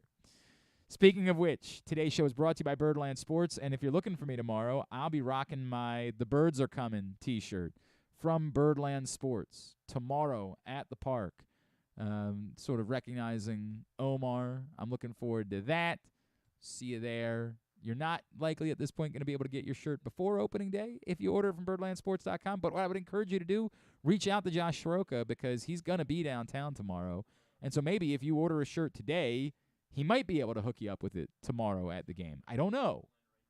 So you can reach out to him, Josh Soroka, S-R-O-K-A. Find him on Twitter. Send him a message. Say, hey, I'm looking at this shirt. He's great like that. And he might be able to hook you up. If you've not seen what they have available, go to birdlandsports.com. The coolest shirts, the most fun, high quality, prices better than the big guys. They've got the Grayson Throwing Gas shirt on sale right now for just $14.99. So go get that in honor of a huge day yesterday for the Orioles pitching phenom. All available. Birdlandsports.com is the website. Go check it out right now. So we continue to hear rumors about the Patriots looking to move on from Mac Jones. And maybe, given what we know about Bill Belichick's affinity for Lamar Jackson, that would end up being the location for Lamar Jackson to find a new home. Rob Gronkowski said yesterday, I don't think so. I don't buy that. But we need to talk to the greatest tight end in Patriots history. Well, a really good one anyway. And, of course, a host now on WEEI up in Boston. He is former Patriot Jermaine Wiggins, and he's with us now here on GCR. Jermaine, it's Glenn in Baltimore. It's great to catch up. Thank you for taking a couple of minutes for us this morning. Hey, Jermaine, can you hear me all right? Yeah, I can hear you now. Got you, man. Great to hear you. Hey, thanks for jumping on with us. A lot to cover. Let me start with, do you believe that the Patriots are just simply interested in moving on from Mac Jones, even if it's not Lamar Jackson, but just maybe saying, hey, we've gone as far as we can go with this guy. We need to do better than that? Well, it almost looks like that's what it is based on all the rumors and speculations out there. I mean, if, we had Mike Florio on our show yesterday on the Greg Hill show, and he basically said that the Patriots were shopping or shopped Mac Jones.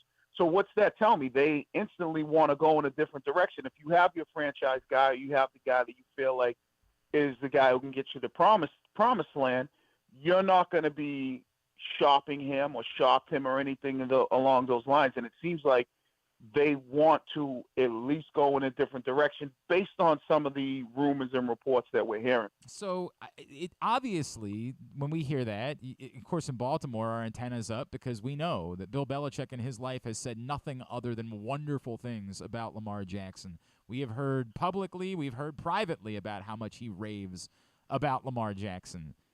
Can you tie those two things together, Jermaine? Can you, as someone who obviously knows the Patriots this well, is around it, say, well, if they really are legitimately moving on from Mac Jones, it makes sense to me that they would try to be in on Lamar Jackson? Well, yeah, I mean, definitely.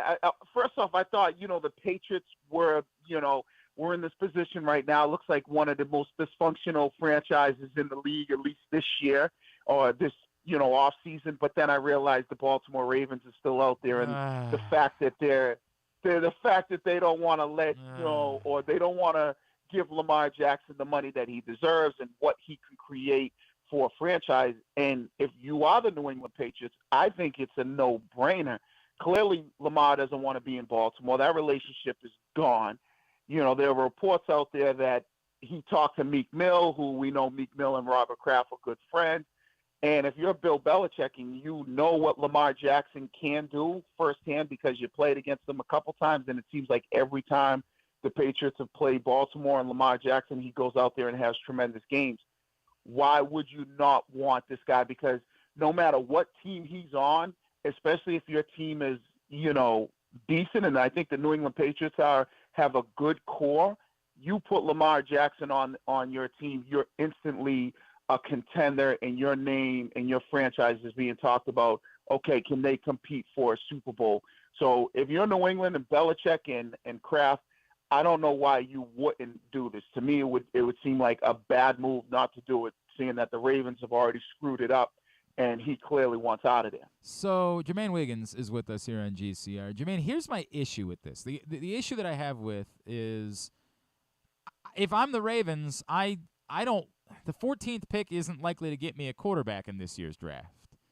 Mac Jones, if the Patriots are moving on, if Bill Belichick is saying, I can't, make it work, I have no idea how another team would have the hubris to say, but it might work for us. Is there any way that Mac Jones is really capable? I just look around the AFC and I say there's Joe Burrow, and there's Trevor Lawrence, and there's Josh Allen, and there's Justin Herbert. Oh, and by the way, maybe the greatest quarterback talent-wise of all time, and Patrick Mahomes. I know that you would push back and say, hey, the answer's Tom Brady. But from a sheer talent standpoint, Patrick Mahomes is insane. Is there any world where there is something we still haven't seen from Mac Jones, be it because of a disastrous offensive coordinator or not having enough talent around him, that he still could elevate his game to being able to compete with those top quarterbacks in the AFC?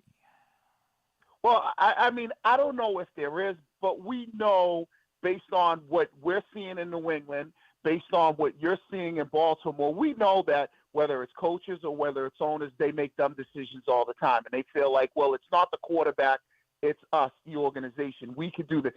You're seeing that in Baltimore. In Baltimore, they're making it seem like, well, it's not Lamar Jackson, it's the Baltimore Ravens and what we are as a franchise, and we can get any guy, or maybe not any guy, but we can get a guy that we can plug in, and based on what we've been able to do, still be competitive. I know that they hired Todd Monken to be the new offensive coordinator. He was down at my Georgia Bulldogs. But when you look at these franchises, they make decisions all the time. And a lot of things that they do, they also feel like, oh, we can fix this guy. The Patriots didn't use Mac Jones right. They didn't give him the things that he needed. So, and in Baltimore's mind, they might be looking at it, not only can we use Mac the right way, but guess what? We don't have to pay Mac $45 million a year like Lamar wants.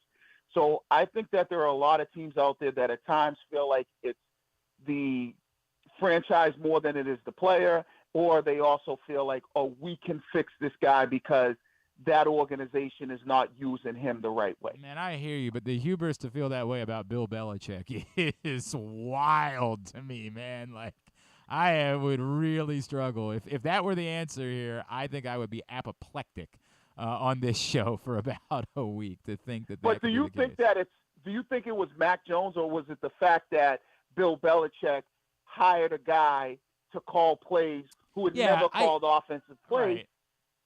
I get it. I just don't know that I ever saw anything. Look, I think Mac Jones, if right now, here's my opinion, Jermaine, and boy, you certainly know this more than I do. I will start there.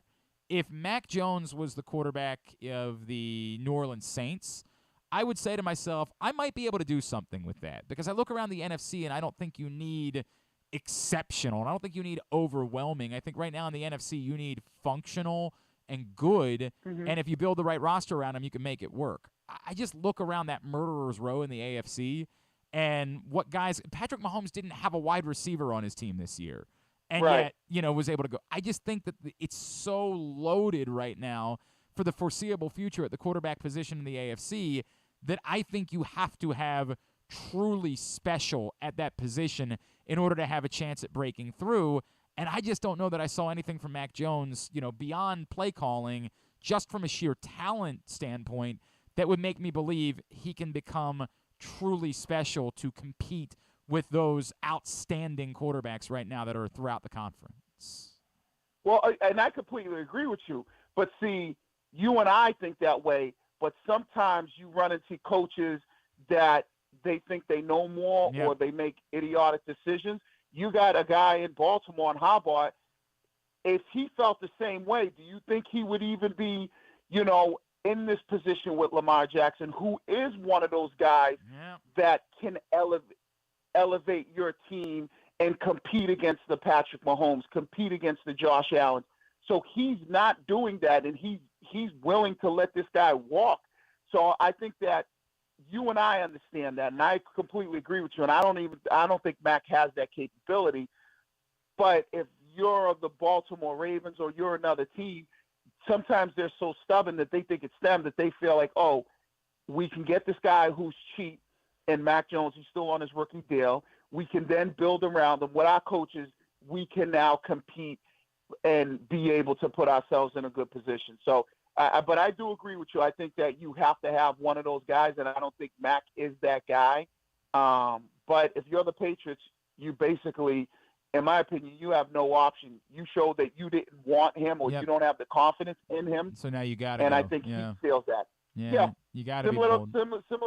Similar what the Ravens are doing, right?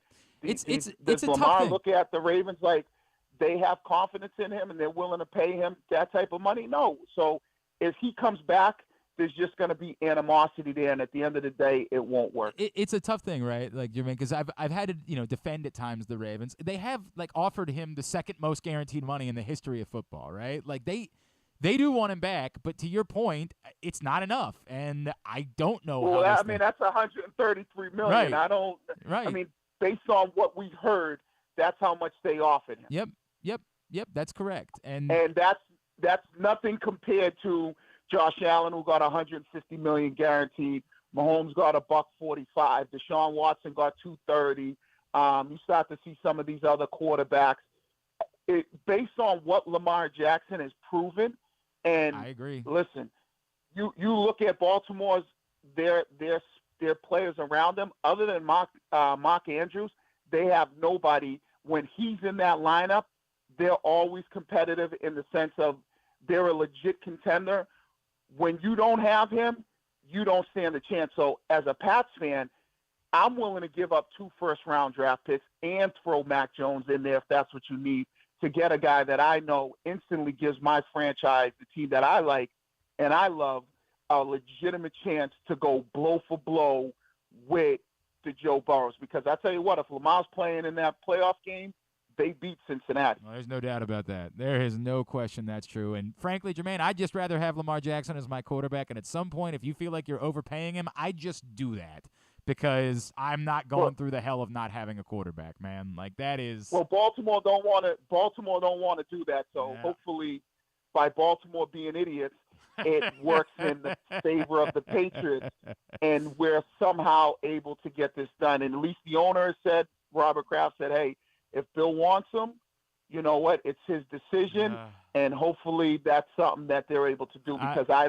ultimately think that the relationship is strained and it's broken between Mac and Bill, similar to what you guys are seeing down there between Harbaugh and Lamar Jackson. I don't think teams can play when the quarterback and the coach are not on the same page. Is there any juice left in Nelson Aguilar as he comes to Baltimore next season? Is there any outside of just being a guy who's still listed as a wide receiver, is there anything that's still there that the Ravens can get out of him? I would say maybe there's a little juice, and maybe Lamar could bring it out of him, but unfortunately, it doesn't look like Lamar is going to be there. Great. So you're probably going to get the same Nelson Aguilar we saw, whether it's with Snoop Huntley or whoever ends up being the quarterback for the Ravens. But if Lamar was there, I could say maybe he elevates him to a little bit better than what you saw in New England. But unfortunately for you guys, it looks like Lamar's not going to be there. So you're going to get the same Nelson Aguilar that we saw. I'm hoping that at some point money will solve all of the problems between the Ravens and Lamar Jackson. I will remain hopeful until I have no hope left because that's all. It's all I got, Jermaine Wiggins. It's all I got. At JWiggs. Keep believing. Keep believing. Amen. At JWiggs85 on Twitter is how you follow him. You hear him on WEEI Odyssey up in Boston. Jermaine Wiggins, really appreciate you, man. Thank you for taking a couple of minutes for us. Not a problem. Take care. It's Jermaine Wiggins, former Patriots tight end, with us here on GCR. Yeah, I'm out. That's a big no on Mac Jones. And again, that's the problem with the Patriots. The Patriots make all the sense in the world from a New England standpoint. Jermaine, everything that Jermaine brought up, if I'm in New England, I'm screaming about it. But from a Ravens standpoint, I'm not getting a quarterback out of this deal. No effing chance. And the thing you say, well, just stockpile a ton of picks and take your chances. Cool. Talk to the Jets about how that's worked for them. Talk to the Commanders. I get it. I think the Ravens are more competent than those franchises, although, I get it. This has not been great over the last year. But this has to end with Lamar Jackson, another franchise quarterback, or a player that you draft that has the chance to be your franchise quarterback. No other acceptable scenario. None. No, well, hey, you just maybe punt on this year and take your chances. On what? As I said a million times, if a football genie could say, hey, it's going to be a rough year, but you're going to come out of this with the quarterback on the other side, okay, I'll listen, quarterback genie. Who is that guy? How are you getting them? So the Patriots thing just doesn't work for me from a Baltimore standpoint. There's just no way that I can make that deal because Mac Jones? That's what you're going to line up and say, hey, we'll take our chances against Joe Burrow? You say, well, they nearly beat the Bengals with Tyler Huntley as their quarterback. Now try it for 17 games. 17 games of Mac Jones as your quarterback. Oh, and by the way, you can't upgrade your team. Those players are all gone. Good luck. Within that draft alone, there's 2 other quarterbacks. We're talking about them getting their contracts, them getting that extension. Mac Jones, we're not even close to that conversation. Stop. Mac Jones, get out of here. Get out of here. Hey, the print issue of Press Box is available with Gunnar Henderson on the cover, but it's only going to be available for a little bit more than a week. So running out of time to go get this one. Gunnar Henderson on the cover of Press Box. It's available for free at your neighborhood Royal Farms, any of those hundreds of locations around town where you find Press Box. Read it all, PressBoxOnline.com. When we come back in, we're going to be joined by Grayson Rodriguez's father, Gilbert Rodriguez. Looking forward to that. It's next. It's Glenn Clark Radio.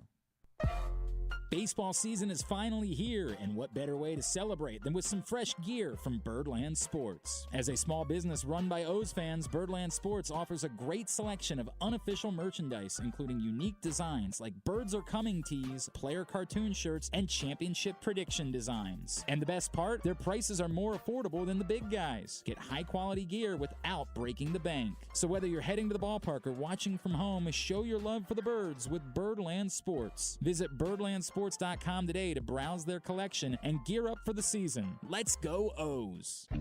Whether your focus is luxury and comfort, convenience and technologically advanced connectivity, or sporty performance and aggressive styling, we've got the perfect Highlander for you. Check out buyatoyota.com for deals on new Highlanders from your local Toyota dealer today. Another Orioles season is in the books, and the Bat-Around was there every step of the way as the Birds posted their first winning season in 6 years. And after promoting 2 #1 overall prospects in Adley Rutschman and Gunnar Henderson, Mike Elias has said it's liftoff from here. Hi, I'm Paul Valley, and along with my co-host Zach Goodman, we'll be here every Saturday from 10 a.m. to noon all off season, discussing every signing, trade, and waiver claim as we navigate the cold winter months that lead to spring training. You can watch us at youtube.com/PressBoxOnline and facebook.com/PressBoxSports, or listen live at PressBoxOnline.com/radio. And if you miss a show, you can find us anywhere you get your podcasts. So tune into the Bat-Around with Paul Valley and Zach Goodman every Saturday from 10 a.m. to noon right here at PressBox Sports. Stan the Fan here, welcoming back one of my favorite sponsors, the Costas Inn. And everybody around Baltimore knows the Costas Inn is a great place to go and grab crabs, steaks, salads, soups, whatever's on your mind to eat in person. But did you know that the Costas Inn has upped their game? They are now one of the premier takeout places in Baltimore. Give them a call now to order your food, 410-477-1975. That's the Costas Inn over 4100 North Point Boulevard. If you need more of Glenn, you can also hear him every Sunday with Rita on 105.7 The Fan. But also, if you need more of Glenn, what's wrong with you? So you can only use the Masters app on your phone and not on your... This country, man. What are we doing? Why is it so difficult to be able to get content? I own a television. I'd like to watch the content on my television. I feel like that shouldn't be so much to ask. I actually don't own this television. This is someone else's television. But I'd still like to be able to watch the content on that television. Why? We're going to get to the bottom of this. We're going to solve this. Charles is working on it. I don't actually even care. That's the hilarious part. This isn't like watching something I care about. But I do have the 2 leaders at the moment, by the way. I've got Cameron Young, who's 3 under. And I've got Adrian Moronk, who's 2 under. Big start for your boy. Big start to the Masters as we did our Masters pools the last couple of days. We got 2 different pools going on. And I've got the top 2 dudes right now on my team in Cameron Young and Adrian Moronk. So the way I see it, stop the count. Just go ahead, stop the count, call it. It was a hell of a tournament. Congratulations to Cameron Young. And you say, so some people haven't even teed off yet. Not my problem. Not my problem. Call the tournament right now. It's over. End it. Go ahead and give the jacket to Cameron Young and go ahead and give the cash to your pal GC. It's the way I see things. I don't know if it's going to work out, but it'd be nice if it did. How we coming over there? I'm downloading web video caster. I have to download that on my phone. Then you're going to be able to cast. Yeah. Well, I don't know, but you're not always going to be here. We can't get a browser. There's no browser that we could put up. All right, you know what? I'm sorry. It's nonsense. The nonsense. You think you might have a plan? There's no way. Charles might have a plan here. You can install Safari on the road. Well, there we go. That's what we need. We need that if you can make it happen. Why couldn't I get there? Why is that the 4th option on this website? That seems quite silly, yes. That seems very, very silly. All right, we continue to do that as we monitor the Masters here in studio. What a day it was yesterday down in Arlington. A truly emotional scene as Grayson Rodriguez made his MLB debut. A little bit of a shaky first inning. My God, after that, you saw just how special this young man might prove to be. And we got great joy watching all of the range of emotions that his father was going through on the broadcast. And then that incredible scene afterwards of his dad greeting Grayson with, an eternally special hug. And it's an honor this morning to be joined here on GCR by Grayson's father. Gilbert Rodriguez is with us on GCR. Gilbert, it's Glenn in Baltimore. It's so great to catch up with you. Thank you for taking the time. Congratulations on a special day for your family. Yes, sir. Thank you very much. Yeah, Gilbert, can you possibly describe before we even get to the game yesterday, what that phone call is like when you find out, hey, Dad, I'm pitching in the bigs tomorrow, and it's not far from home. It's there in Arlington. What goes through your mind when you get that call? I don't know. It's hard to think. Hard to say. I can't find the right words, but of course it was very emotional. And, we both started crying, and, I'm an emotional person myself, so it was hard. It was hard. You just go back and you think of all the times, that, you played catch, through batting practice. Mm-hmm. You just think, dang, it's paid off. It's so beautiful, man. It's so beautiful to hear. Oh. Gilbert, I think a lot of people are familiar with the story of you building a field on your property for Grayson. Did you have any idea then? Like, did you have any clue that your son had a talent that was maybe going to prove to be a little bit more unique than other kids? Yeah, I believe so. I really do. Every parent dreams that or thinks that, no matter how good their kid is or isn't, they, at one time, sometimes, through their mind it goes, this kid's got it, he's going to be a professional player. But there were just things that he did that, were incredible. And, he loved it. He loved the game since, maybe 2 years old, 3 years old when he would watch it on TV and he'd just sit there and just stare at it. And at one point, I don't know if he was like 6 or 7 or maybe even 4 or 5 years old, he started imitating hitters. Here's this Albert Pujols stands, and hits, and this is, so-and-so, and this is so-and-so, and we would just sit there in awe and just laugh and think, dang, how does he retain all this stuff? Man, it was almost like it was destiny, huh? Like it was almost like he was meant to do. I think your story. You played collegiately. Obviously, you love this game. What did it mean to you to see Grayson take on a similar love for the game that you loved so much? I don't know. It's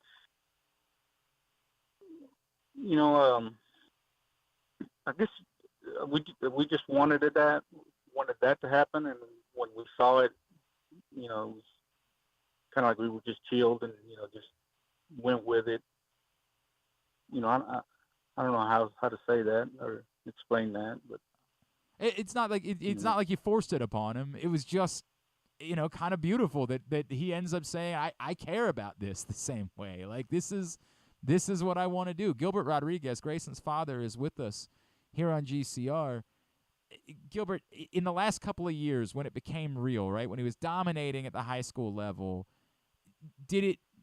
was there a moment where it sunk into you before yesterday, like, boy, this is going to be a ride for us. Like, this is going to be something that we're going to be able to enjoy along with him because he's really going to be able to do it. Was there a moment that you remember in his high school career, in the minors, the draft, anything that made you say, this is real? This young man is going to be able to do everything I could ever imagine him doing.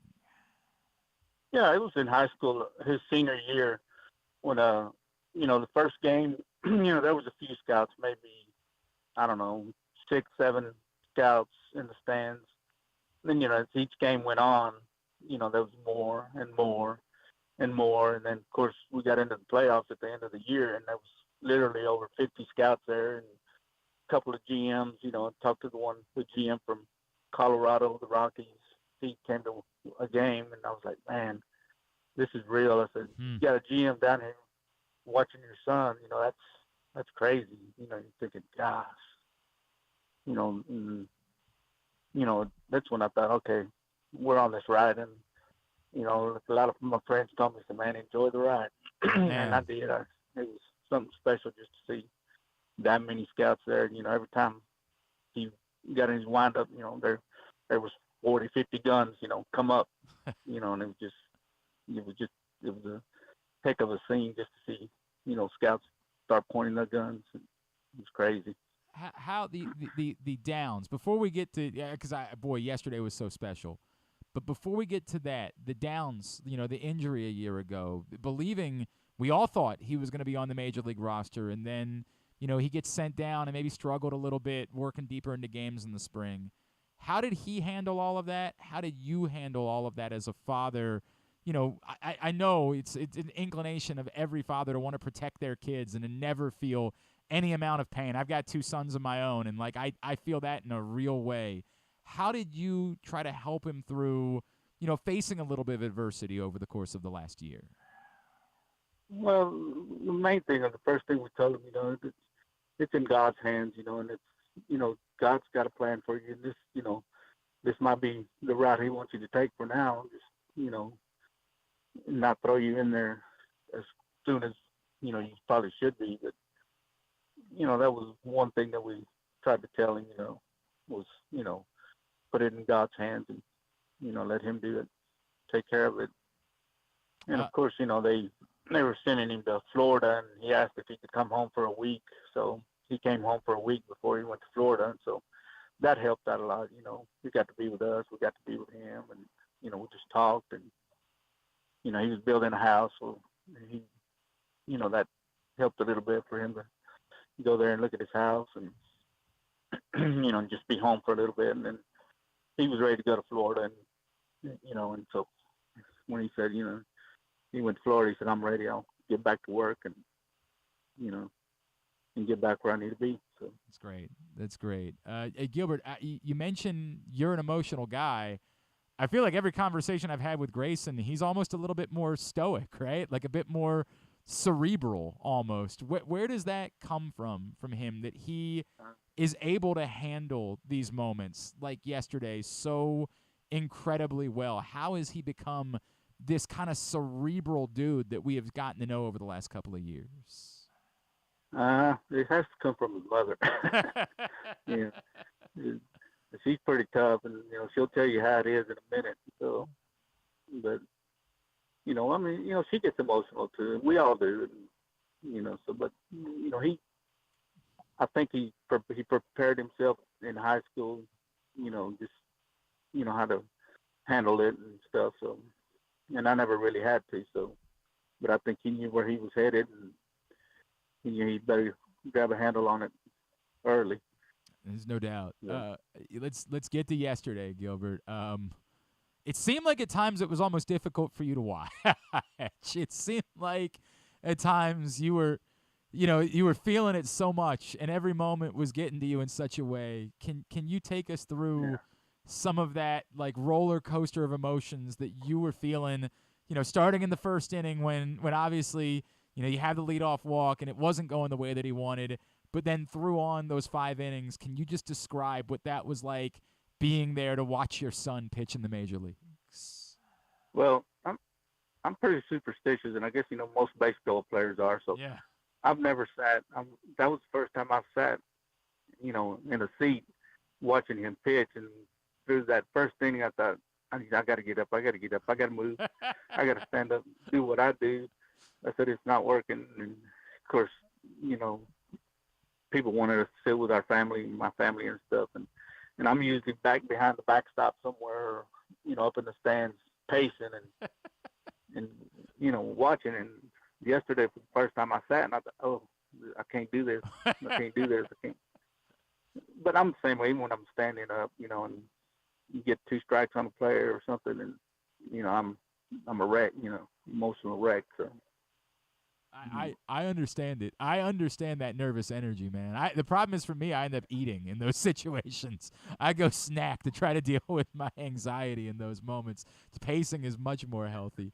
For him to get through that little bump, because that for a lot of guys, you make your debut in this big spot, and you got all your family there and friends that have come over from Nacogdoches. For him to handle all of that and come through it and pitch so brilliantly for the next 4 innings. What did that do for you emotionally, to see him, again, take on the adversity, face it head on, and dominate from that point moving forward?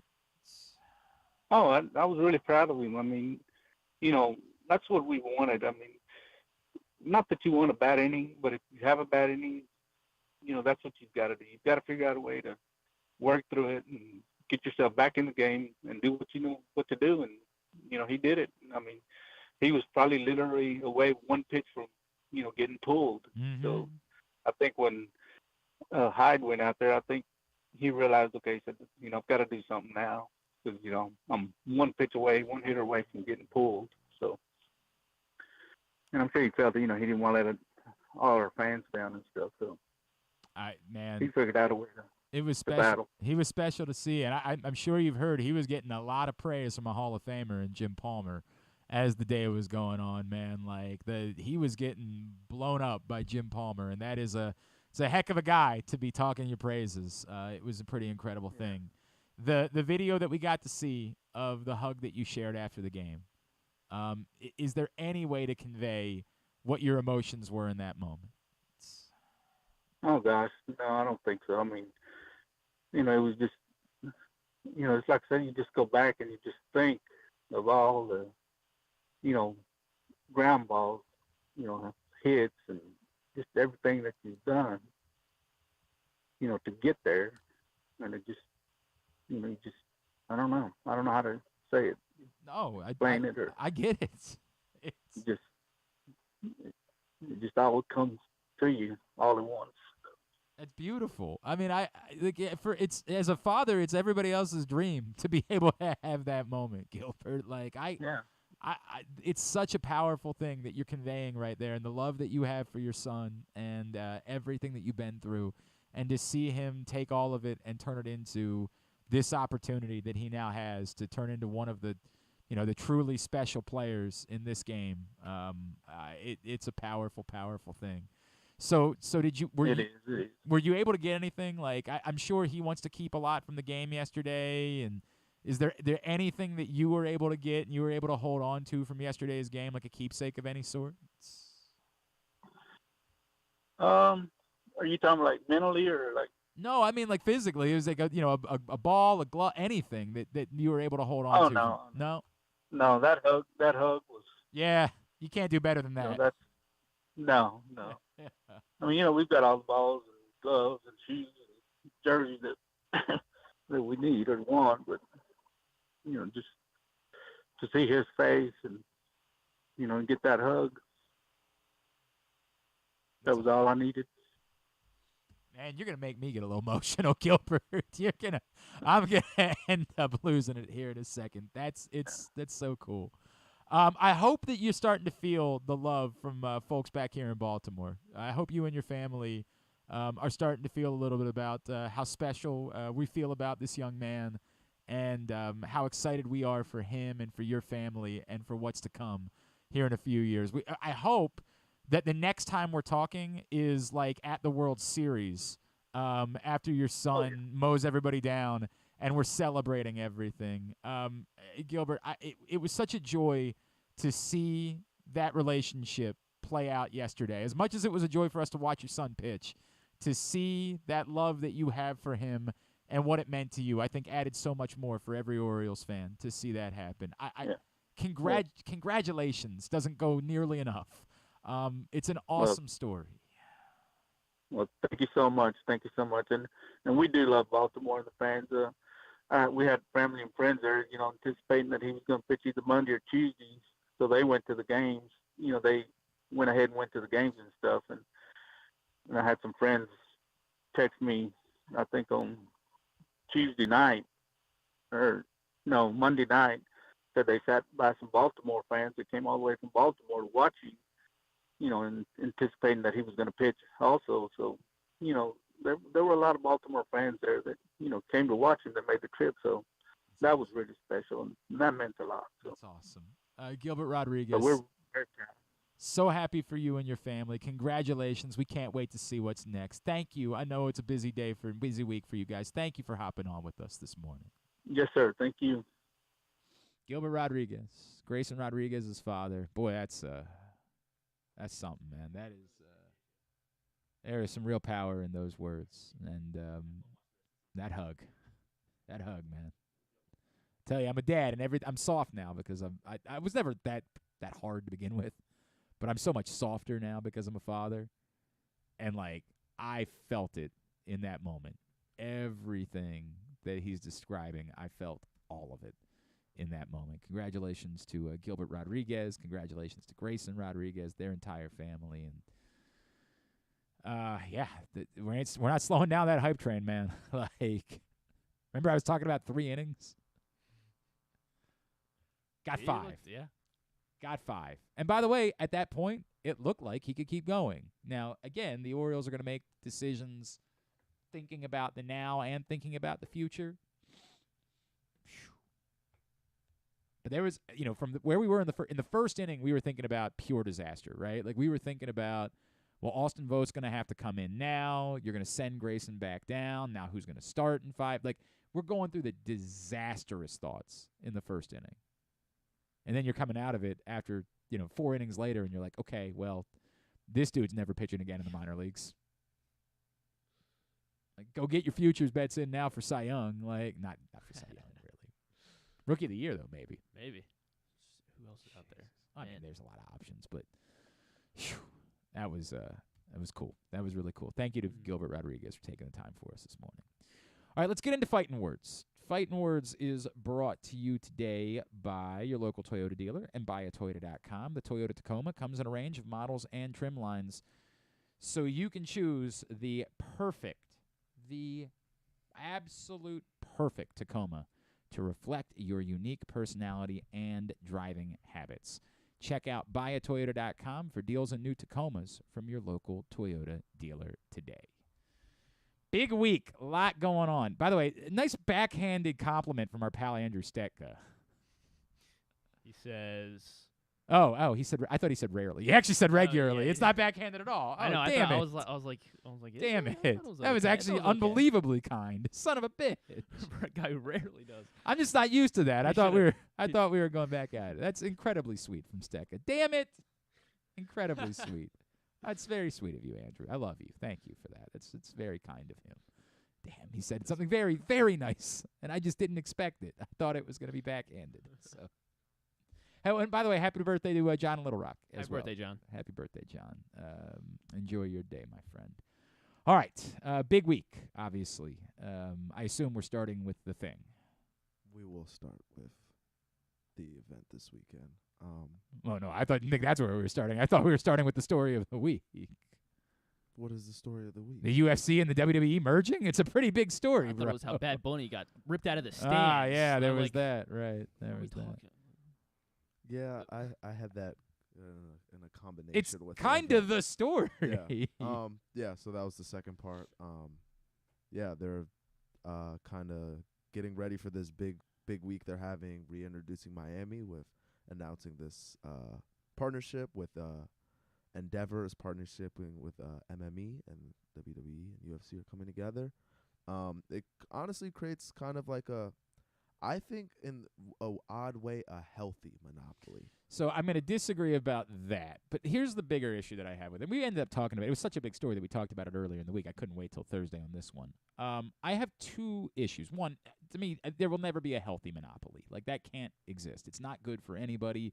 If your point is, and Griffin brought this up, the idea that like maybe a UFC fighter could also make an additional amount of money by going and doing something, dipping their toes in a WWE thing, that's all well and good. That's not competition, though. You need competition in order to have the healthiest world for fighters. Like, if you want to say, hey, maybe that's better than no option, like, okay, I can give you that, but you need there to be an actual competitor in order for a fighter to be able to figure out exactly what they're worth in order to get the most out of it. So I can't agree on healthy monopoly. I can never agree on that. The bigger concern I have is that it dances more down the road that I've talked about a lot over the years, which I soured on the UFC because they started being WWE. They started being carnival barkers, and they let Phil Brooks, who had no qualifications, and it was an embarrassment that he was involved with the UFC, but they allowed that because they just started selling out for, well, we don't really care about competition. We need buys. We need, interest. And that, to me, as a fan, is never okay. And you guys push back on what a couple of people had said about Colby Covington getting the title shot immediately, but this has happened a ton. Francis Ngannou isn't in UFC. Like, it's less and less legitimate every day, and more chosen. More and more, this is the best fighter of the guys that we've picked to allow to fight. And that's they have to run a business, and they're allowed to do whatever they want to do in running their business. But as a fan, it eroded confidence that I had in what it is that they were doing. And the more that I see them walking around with WWE and cross-promoting, and, if they have Roman Reigns show up and stare somebody down in a ring or whatever, I'm going to be hurt as a fan more and more by the more of that goes on. It doesn't, to me, benefit. Maybe from a business standpoint, again, I get where it could benefit, but it doesn't from a sporting standpoint, from a competition standpoint. There's nothing good to me for the company about them walking with WWE. So I included it with in the storyline of this card this weekend because I think when they sit down and have talks like this, they have stars on the mind of the likes like Israel Adesanya, where he's that guy that can help both. He's the type of people they're looking for, where he can make both companies a guy that kind of transcends the UFC, billions I guess. of dollars. Yeah. And he's gonna have such an easy transition into WWE because he's already he already dances. He did the Undertaker intro. And I guess it's maybe it's because we're currently big UFC fans, so we're trying to look for the positives in this, even though overall I think if you want like to try to find a positive, you can try to find some positives. If that's what you're inclined to do, is say I want to look at positive sides of it, you can probably do that. But to try to ignore all the other stuff at the same time, I think where I stand from is I would rather this than the smaller companies that are the competition trying to go above and beyond to the point where they're doing outlandish, unethical things that we've seen other promotions do to try and like get more attention than the WWE or like the UFC, like what, like one having down, like you can knee a downed opponent, that kind of thing. I mean, they literally have another product that it's a slap fight. Oh, yeah. Yes, like that's unethical. Yeah. My WTF story for this week is a Russian promotion called Ice Fights. It's just they take the hockey out of hockey and they do the fights. But I'm saying Dana White is already doing it. Yeah. That slap thing is an embarrassment. It's an American embarrassment. And that's him trying to get in on the competition as well, which I don't like. I agree with you on that. Like, he's a carnival barker. He's already ate up the competition. Why are you creating competition for yourself? But it's a step beyond that. Yeah. Like you have to be willing to call a spade a spade. All Dana White is a carnival barker. That's it. He's no different than anyone else that's a shuckster. He's got something that he wants to sell you to make money, and he doesn't care about anything else other than trying to sell you something to profit. Now, again, this is capitalism, baby. This is America, right? Like, I get it. That's the way we do things here. And it doesn't alone inherently make him evil. There are other things about Dana White that absolutely make him evil. He's garbage. I had to go through that thing with Dana White. Like, I had to go through the, hey, man, I appreciate that you're at the helm of this product that I like. And then I had to figure out, like, oh, right, but you suck. Like, you suck. Yeah. You're no different than anybody else. Like, you're awful. You have the right to be. This is America. That's the way that it works. If nobody's going to charge him for slapping his wife, then, like, the system is what the system is. That's the way that it goes. But, like, not a fan. Never will be again. I don't know that he could do anything that could get me back to saying I like Dana White. Again, that's not the bigger problem. He wants you to like the fighters. Actually, that's not true. He really wants you to be a fan of Dana White because he wants to be the face of the company. Fridays and right. Like, he definitely wants you to be a Dana White fan. But I can be a fan. Like, I like watching John Jones fight. Mm-hmm. So when John Jones fought, I went out and watched it. Right. Like, I'm going to do that. But man, none of this is good. Again, from a business standpoint, if I worked for the UFC, I'd say this is a good thing. But from a fan standpoint, leaves you worried. It definitely. Who do you think it benefits more, the UFC or WWE? It's interesting that UFC's valuation was a little bit more than WWE. I don't really know where that comes from. Like, I maybe just because they pay so little to the fighters, like that benefits them just because there's less of a cost involved than it is for WWE. I mean, they get 7 hours of programming on ESPN every week. Yeah, but I mean, WWE gets programming on US. WWE has Fox. True, yeah. They have 2 hours of primetime programming on Fox. But WWE has to pay more for the talent. They have to have a training facility for the like. Think about it's maybe a well-run business. The year-long. It's the year-long like traveling show. The WWE. That's true. They gotta send UFC the last couple years. Yeah, half their shows have been in their own facility. That's a very good point. So it might be that the costs have what led to the valuation of UFC being slightly more. And it wasn't overwhelming. I don't remember what the number. It might have been like 12 to 9. I thought it was 10 to 8, something in that neighborhood. Whatever it was, it wasn't drastic. But it was interesting to me because if you had asked me before this week, hey, which company would have a higher valuation, I would probably have said WWE, right? They've been around a lot longer. They have more name brand. Yeah. They have a more familial audience. That's why Fox wanted them, is because it was family type of programming they could put on TV. The UFC will never have that. So, that was a surprising thing to me. I would just have to dig more into, why that's the case and how that works. But from that standpoint, you would say that it's more beneficial to WWE, right? Because they get to partner with a company that's valued slightly more than they are. But I would almost say the only value is WWE. Also, the other thing you got to keep in mind is you care deeply about Israel Adesanya. He's one of the biggest stars in UFC, and he's not a name brand. Yeah. Like, my kids have no idea who Israel Adesanya is. They know who all of the professional wrestlers are. They don't know a single UFC fighter. One. So I don't know. Like, can there be places where it makes sense, again, from a business standpoint, for them to walk together? Absolutely. But While we're talking about Dana White, hashtag fire Vince McMahon is trending right now. Well, I mean, Vince McMahon's also garbage, and probably even more garbage than Dana White is as a person. Like, I think we have even more on Vince McMahon than we have on Dana White.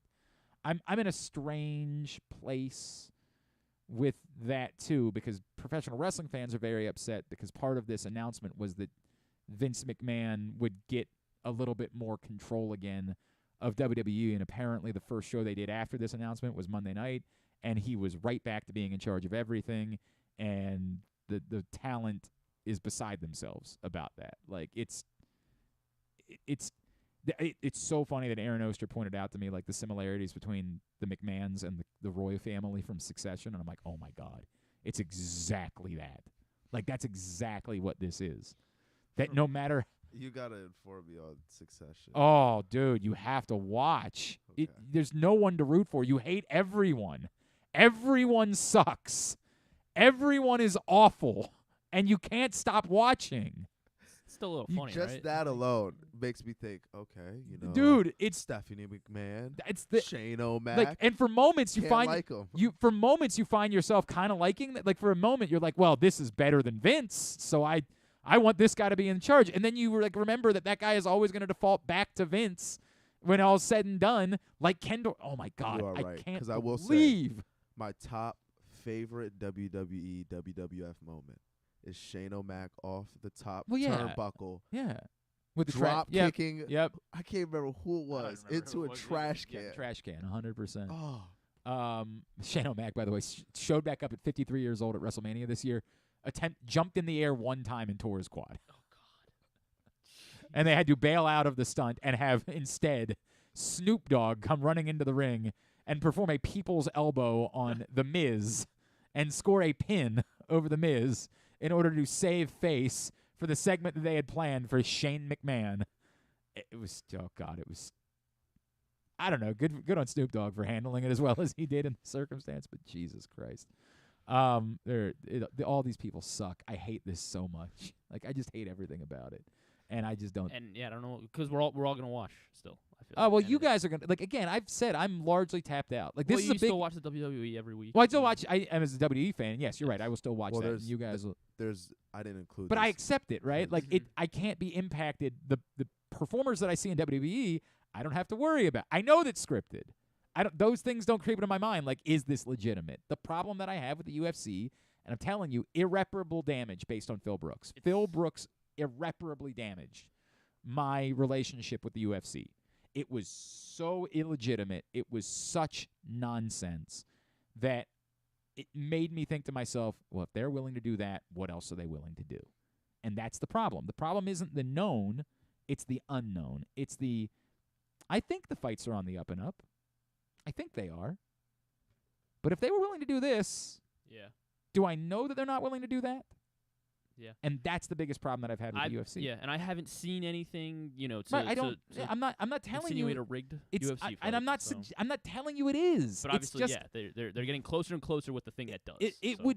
I don't know what it would do to me if tomorrow the Baltimore Orioles announced that they were going to let Garth Brooks play in the outfield in a Major League Baseball game. I don't know what I would do from there. I don't know that I would be able to just say, it's cheeky, it's fun, and hell, he played in the minor leagues once. Like, I don't know that I'd be capable of doing that, or if I wouldn't say, yeah, I can never watch this again. Yeah, you mentioning the Orioles, it made me think, like, if they, what's that team in, like, by the way, your boy PFF Sean is mad that I'm trashing everybody in Succession because he says Cousin Greg is the winner. He's so weird. Like, what's the league? The Banana League, where the games are kind of scripted. The minor league. Yeah, like the Globetrotters of minor league baseball, the Savannah Bananas. Savannah Bananas. Yes, like if they partnered with like an MLB team, would that like kind of draw similar parallels to what's going on right now? It kind of muddies the water of. It's interesting because the Bananas real to entertainment. Because entertainment to sport. It still helps the players that are like the minor league baseball players. It helps them get in with like a real organization. Just because people are tuning into the Savannah games and they're like, oh, who is that guy that's swinging a bat on stilts? And it's like, maybe he's in the same way, if CM Punk had competed, I don't know, at Shogun fight, he wouldn't even be qualified for Shogun fights, to be clear. But if he was competing at Shogun fights, or where, like, Bobby Lashley never competed at the highest level. He competed at other low or mid levels. If you're competing at Shogun fights, you can make an argument that there's legitimacy there, that CM Punk was qualified to fight guys who don't fight for a living, right? That can only train when they can train. You can make an argument for that. It still wouldn't be a great argument, right? It would still be a very difficult sell for me that CM Punk was worthy of fighting someone who actually fights anywhere. But I could listen to it.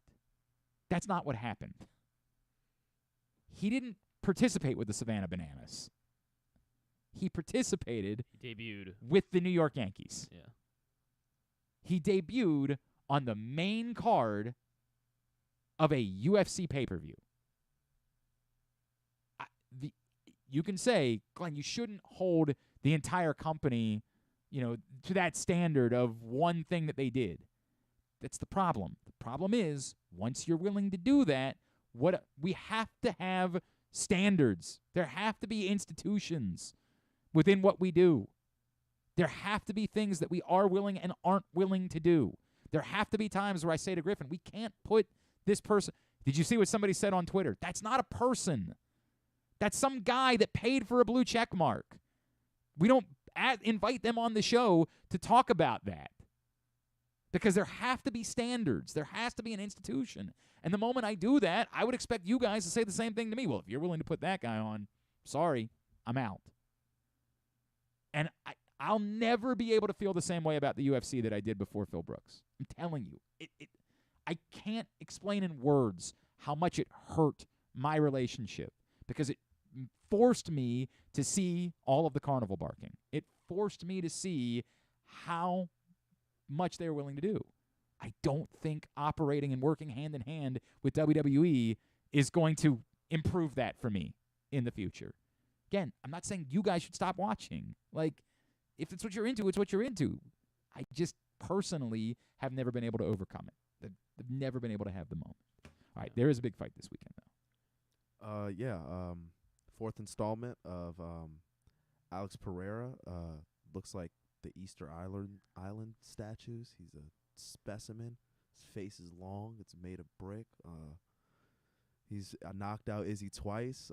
Beat him by decision. He's 3-0, but Izzy's gonna go for a fourth time. Only second time in the UFC. Second time in the UFC. Yes. It's so weird. I saw a picture of him yesterday, and his his fight kit for this weekend. He's wearing blue, and I'm just so used to him wearing black. He's wearing black for so many fights now because that's obviously the champions threads, their colors. But yeah, that's the main event. So Adesanya is the favorite. Is it because he should be the favorite, or because he's more popular and so people are betting on him? I think it's probably a little bit of both. It's kind of similar to. I mean, we just had this 2 weeks ago with Kamaru and Leon Edwards, where Leon won, and then Kamaru was like a minus 250 favorite or 280 or something. Yeah, this is not nearly that. This is like 135 or something. Yeah, I think it's popularity and also popularity with the people who are not like diehard fans, and then for the diehard fans, I think they're respecting how accomplished Izzy is in the game and thinking he's got to get him at least once.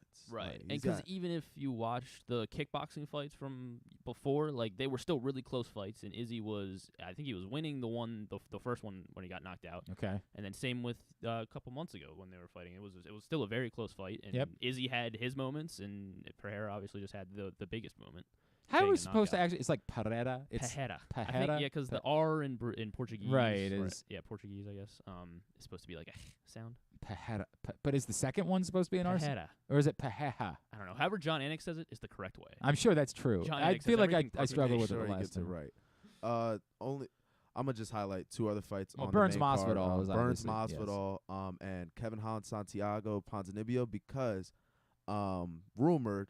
Apparently, yesterday, Masvidal and Kevin Holland got in a fight backstage. Okay. And Holland, his last fight, got in a fight backstage with Hamza, and the UFC switched around the whole cards just so those two can fight. And now there's rumors that they're going to do that again this weekend. What? They're going to have Pereira fight Holland? They're going to have Masvidal fight Holland. Oh gosh. And Burns fight Ponzinibbio. What? Burns is gonna but murder. It's just rumors. Just rumors. All right. I mean, I don't. Burns Masvidal is a big on the fight. week that they do this Endeavor thing. The fight happened backstage yesterday. It goes back. Kevin It Holland, goes back to carnival barking, man. Holland went to tweet and said, "Oh, if y'all thought it was crazy that they switched us around 279, wait till you see the videos." I'm not. And I mean, I wouldn't mind. All right, we gotta. Is there anything else that's pressing? Because we are running. I just had my little thing on Gervonta for this week. Yes. Sean O'Malley. We're 2 weeks out from that fight, right? Yeah, 2 weeks out. Nothing about Ryan Garcia, but Sean O'Malley has been taking a bunch of jabs at Gervonta. I know what Sean O'Malley's trying to do. He's trying to slide himself into that Mayweather McGregor. Hey, Gervonta, we can do the same thing at one point. Bro, with no offense to Sean O'Malley, like you ain't Conor McGregor, my friend. And that was my question. I just wanted to hear you say that. There you go. Like, no offense, and I know he's gotten a lot of attention on. So he's done a good job at carnival barking himself. This is the world that we live in. Twitter and the whole thing. I mean, Sean O'Malley's not. I'm not trying to suggest that he's a nothing, but he ain't Conor McGregor, man. Yeah. Like if they announced, and with no disrespect either, Gervonta's not Floyd Mayweather. Like it couldn't do the numbers. Correct. Now it's embarrassment that it ever happened to begin with, the Mayweather McGregor thing. It also goes back to like all of this stuff. All of this stinks. But this is an embarrassing thing that now you want to do the 6/10th version of. Because when I look back on the Mayweather McGregor, those did such big numbers because in the lead up and in the promotion of it, it was just McGregor saying things that you just couldn't believe he was saying. And people had to tune in. Like, it was the carnival barking. No way he said that in front of a stadium full of people. Yeah, like that's what he would do. That's what he would do. All right, very good. Thank you. Good fighting words. Let's get a tidbit quickly because we're going late today. Tidbit is hang on. It's brought to you. Yeah. I still have to give it a sponsor. Still have to do that. 22 is not too bad. What? 22 is not too bad. Well, we still have another interview. We have still a lot to do before the show is over today. Today's show brought to you by PressBoxOnline.com/offers. Baseball season's here. For the first time in history, you can bet from your phone in Maryland. Go to PressBoxOnline.com/offers for the best sportsbook offers and incentives. So you can start winning today. Get up to $1,000 in a direct deposit bonus match, plus a $50 free bet with DraftKings. But you got to go to PressBoxOnline.com/offers in order to claim your incentive. All right, so something happened in the NBA twice that has never happened before in the history of the NBA, and that was that they had two different trios. So the first trio ever in NBA history to have 30 points, or excuse me, ignore the 30 points, but to have 5 3-pointers. So they each made 5 3-pointers in the game. It was for the Knicks, Emmanuel Quickly, Obi Toppin, and Quentin Grimes. That's Harford County's own. Yes. Obi Toppin. Obi 5 Toppin. threes? Yeah, He made 5 threes, Not 5 dunks? So they became the first trio ever to have 5 threes in a game, also to have 30 points as well, obviously, because no one's ever had 5 threes by 3 different players. And then a couple hours later, actually less, I think even less than that, the Pelicans became had the second trio to ever do this, because Trey Murphy III, C.J. McCollum, and Herb Jones. What a random group of players. Yep. What extraordinarily random. 5 threes. How about that? All 6 of those players did, and it was the first time ever that we've seen a trio on the same team do it. I'm kind of a little surprised Aren't that we supposed to be in playoff basketball? But I'm a little bit surprised that Curry Thompson and somebody, Poole, whoever, stumbled across 5 threes. I mean, I guess. Yeah, I mean, they didn't really have Iguodala was never really a shooter. Maybe that's because Draymond Green believes himself to be a shooter, but maybe that's obviously why it has happened, because we're at the end of the season, so the stars are either resting or they're not playing as much. I mean, so those you are have, top Quentin Grimes in New York. Those are kind of top guys. Yeah, though. I mean, Quentin Grimes won't play as much when Jalen is. Well, yeah, there that's isn't true. really this concept of resting in the league anymore. Like, right. When I said aren't the playoffs here, you think the defenses are tightening because it is wild the to me. seedings are so close. It completely caught me off guard that this was the final week of the regular season. Like, it utterly caught me off guard that it was the final week of the regular season. I'm like, because the season goes until damn July. You know what I mean? Like, you just forget how long the playoffs are. Go ahead. Both those teams also scored 138 points exactly in their wins. How about that? Yeah.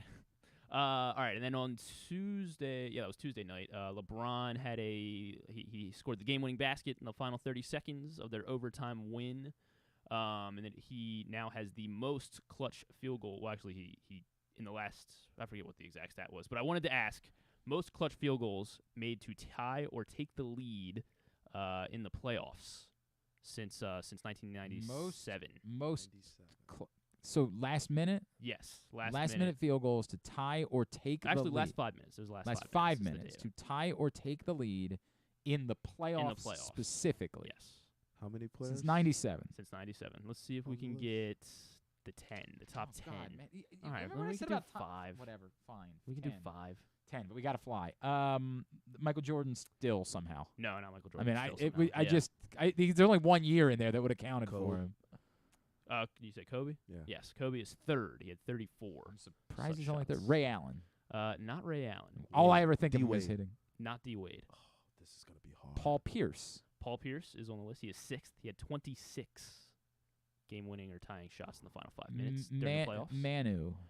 Yes, Manu Ginobili.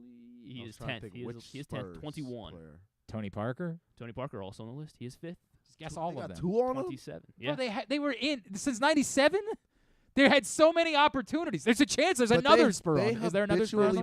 Tim Duncan. Tim Duncan is second on the list. They played in 80-point playoff games, like 80 to 7. That, but it doesn't. Yeah, I mean, it's just only in the go final ahead. 5 minutes, Yeah. right? Tim Duncan Garnett. had 43. Garnett, not on the list. I was surprised. That's a by little that. surprising. Yeah. Iverson. Not AI. Durant. Kevin Durant is 4th on the list, 31. Curry. Curry is 9th on the list. He had 23. It's just because they were winning by so much in most of those games. Klay Thompson. Not Klay Thompson. Paul George. Not Paul George. Kawhi. Not Kawhi. I guess we would have said there was another spur. Damian Lillard. No, not Damian Lillard. Dirk. Dirk Nowitzki, yes. 7th on the list, 25. Did I say clutch Iverson? shots. Yeah, you did not. He's not on the list. Kyrie. Not Kyrie. Okay. How about? I gave you number 1, right? Like when I let off. Well, LeBron. Yes, yeah, LeBron. correct, LeBron yes, is most. He has yes. 55. So clutch we're only shots. looking for one more. Yes, we're then. looking for one more. He has 23. He's tied for 8th with Steph Curry. Tracy McGrady. Not Tracy McGrady. Giannis. Not Giannis. No longer in the league. No longer in the league. Vince Carter. Not Vince Carter. It's a big man. Big Shaq. Yep. Shaquille O'Neal. 23 clutch shots. I mean, just Make a shots are tie. shots, right? Yeah. Like even if it's a dunk, it's a shot. Like that's the problem is you're thinking of shooters. You're just not thinking of it could be a layup too. All right, very good. That's tidbit. Tubular brought to you by AJ Michaels, expert and award-winning AJ Michaels Heating, AC Plumbing, and Home Performance will improve your home's energy efficiency and comfort levels.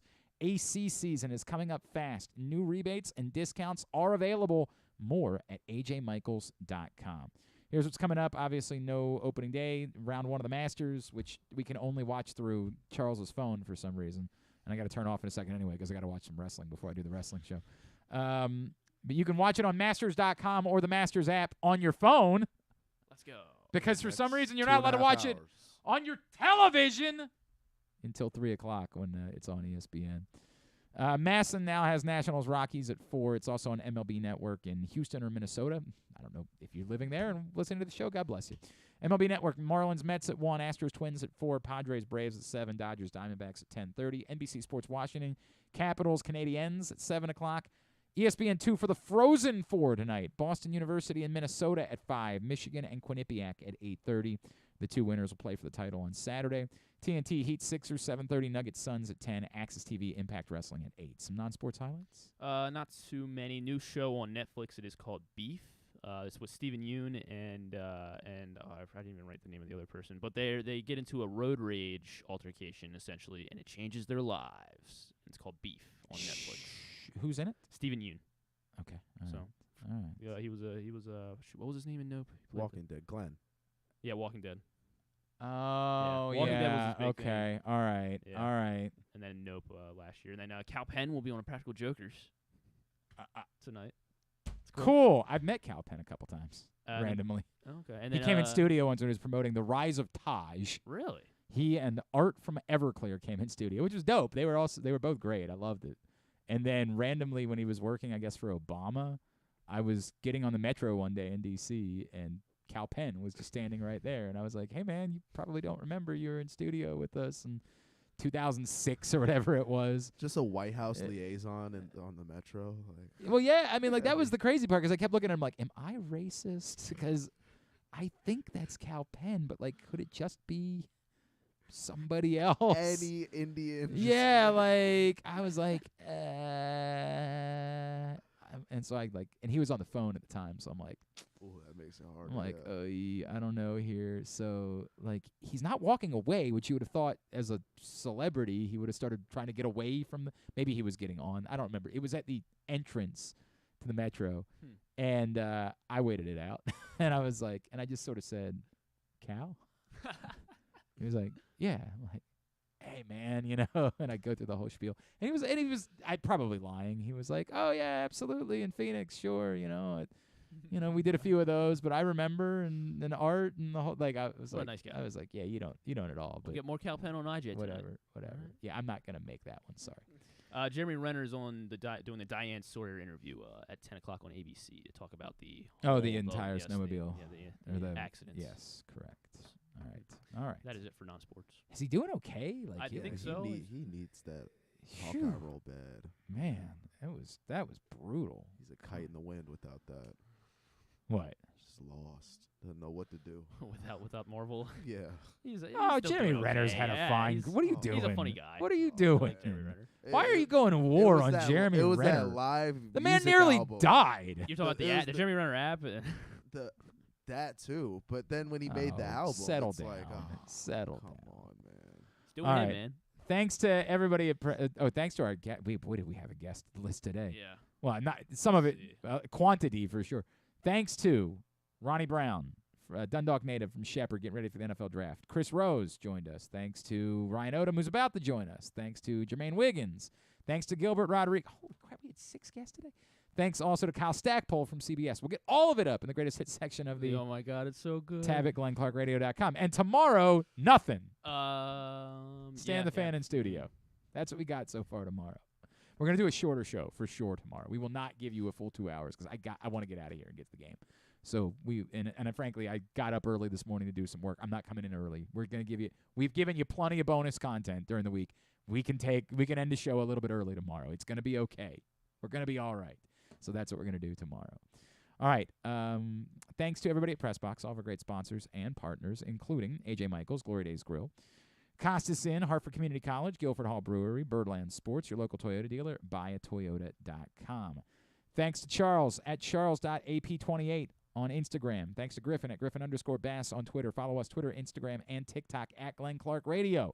Have a great Thursday night. Go Cameron Young. Selfish, just for me. Duke sucks. We wrap up today's show.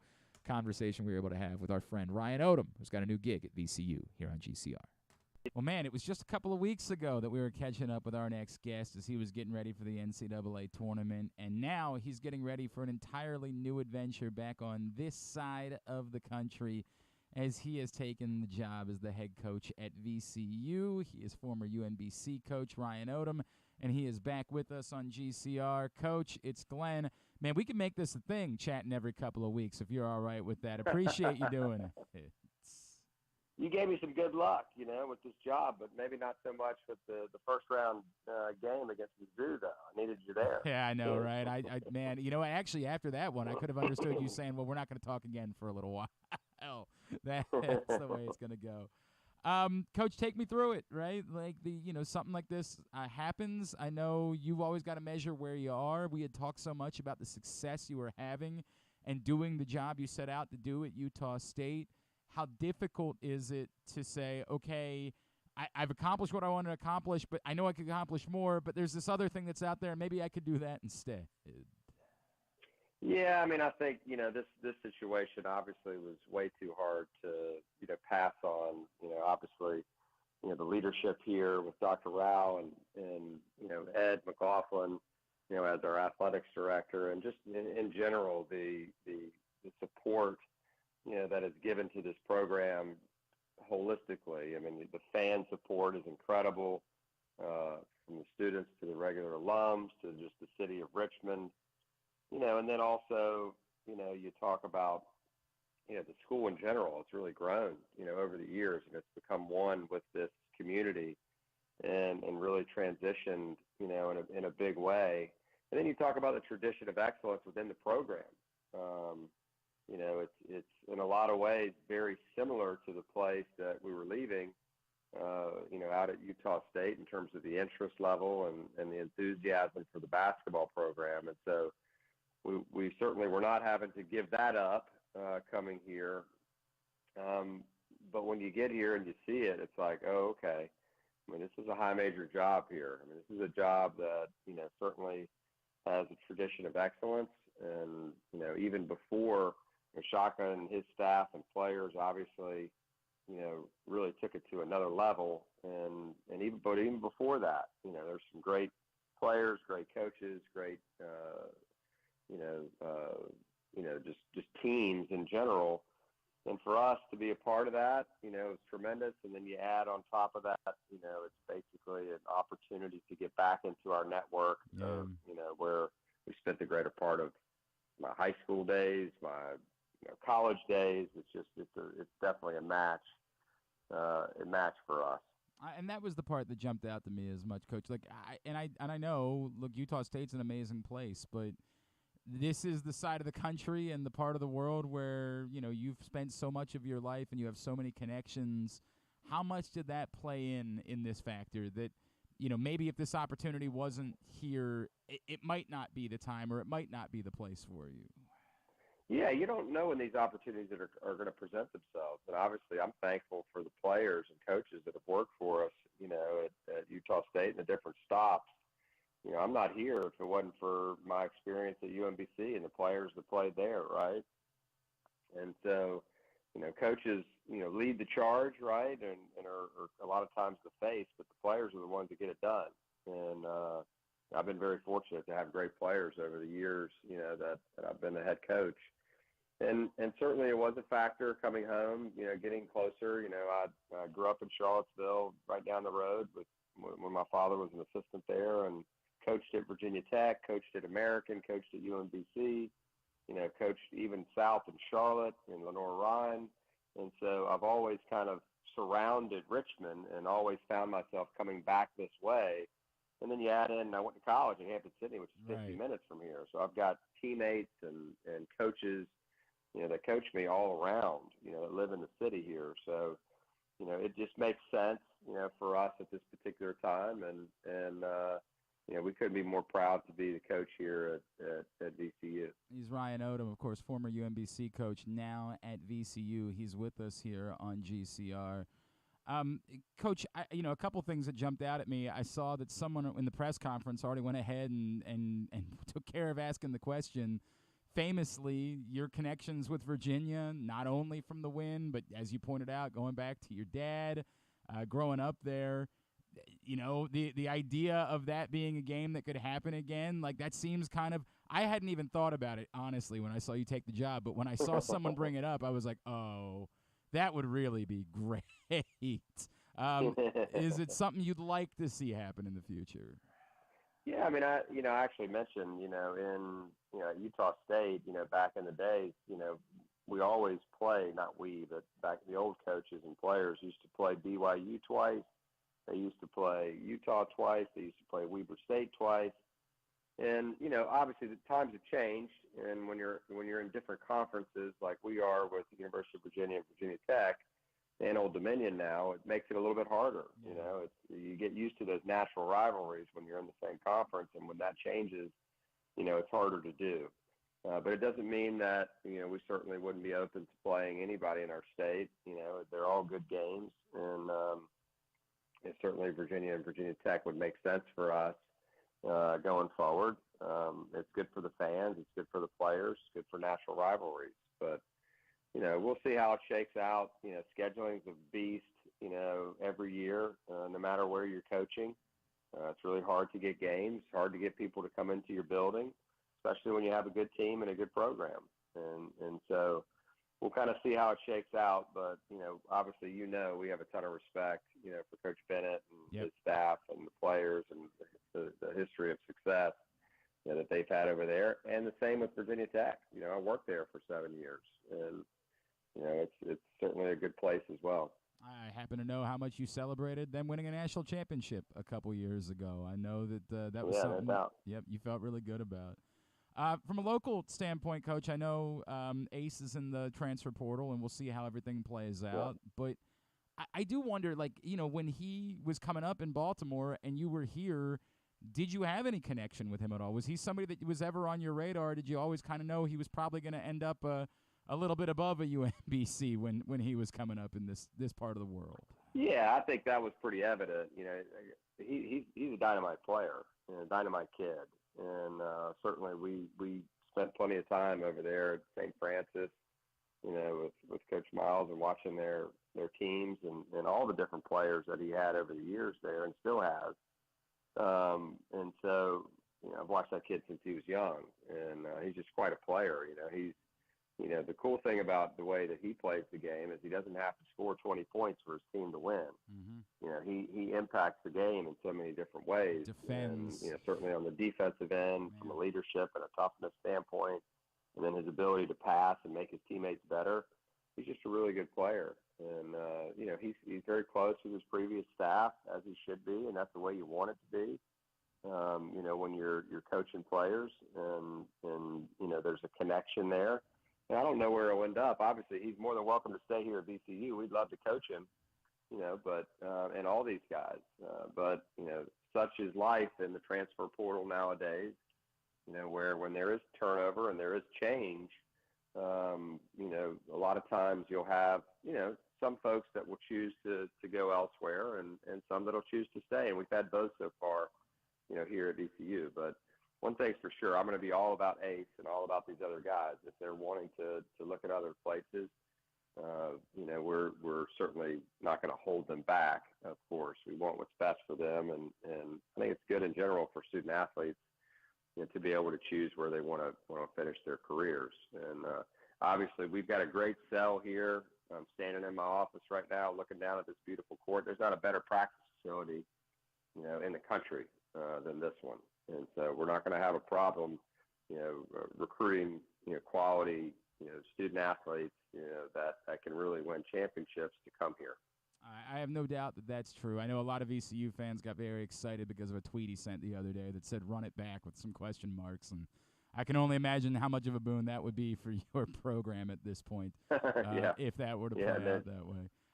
Coach, yeah, no doubt. Can you define it for me? Like, you obviously were able to get kids to come to Utah State, but given your history, was it more difficult? Was it creating relationships and diving into that side of the world? Do you feel like, in a way, you're more suited because of everyone here, the Baltimore area, the D.C. area, down to those, Carolinas, Virginia, that it's, I don't know if easier is the right word, but I don't know, a more natural process for you to be able to get kids than maybe it would have been while you were out on the other side of the country?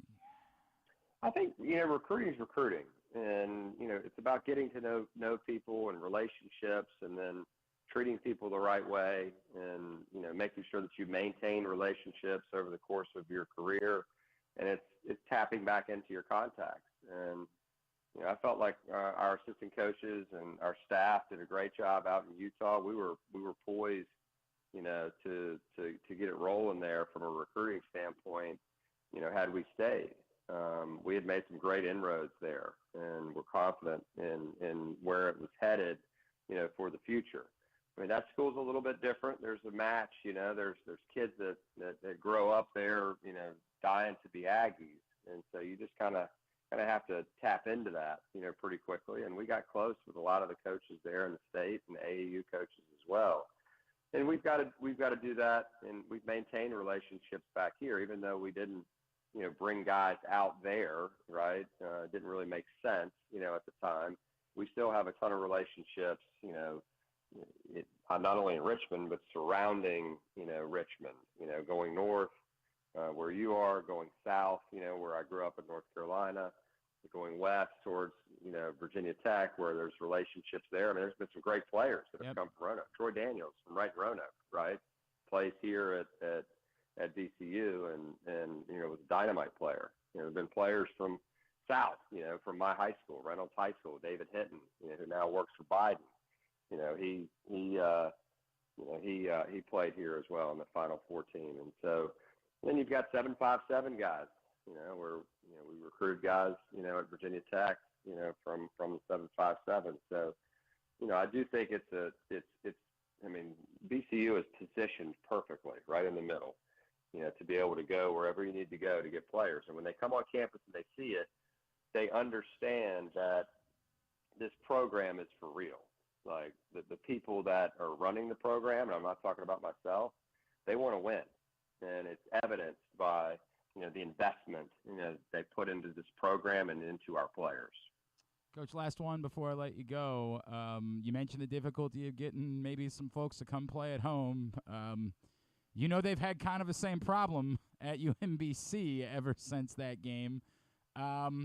Any chance that maybe if they made the phone call, something could work out, that there could be a trip from VCU up here, because it would be a particularly electric night. What it would mean to this. It would mean so much to this community to have you back in that building, Coach. Is there any chance we can make it happen? Yeah, you never say never. You never say never. All right. We do have a good schedule next year, and some of those games are already set. We've got Memphis coming to town here, which will be a good matchup. Temple as well. We're playing down in Orlando in that ESPN tournament. So we've got some hefty non-conference games, but, we're excited about, getting going. First things first, we got to get acclimated here. We've got to, re-recruit our players here that are currently on the roster, and then begin to put the pieces together from a recruiting standpoint. But I like how you think there, Glenn. I appreciate that. Coach, I'm just, I got to look out for those guys. You're working for your school. You're working out for your school. You understand. I am the consummate homer. It is the way that I work, and I know what it would mean for everybody involved and for this community, and I mean that.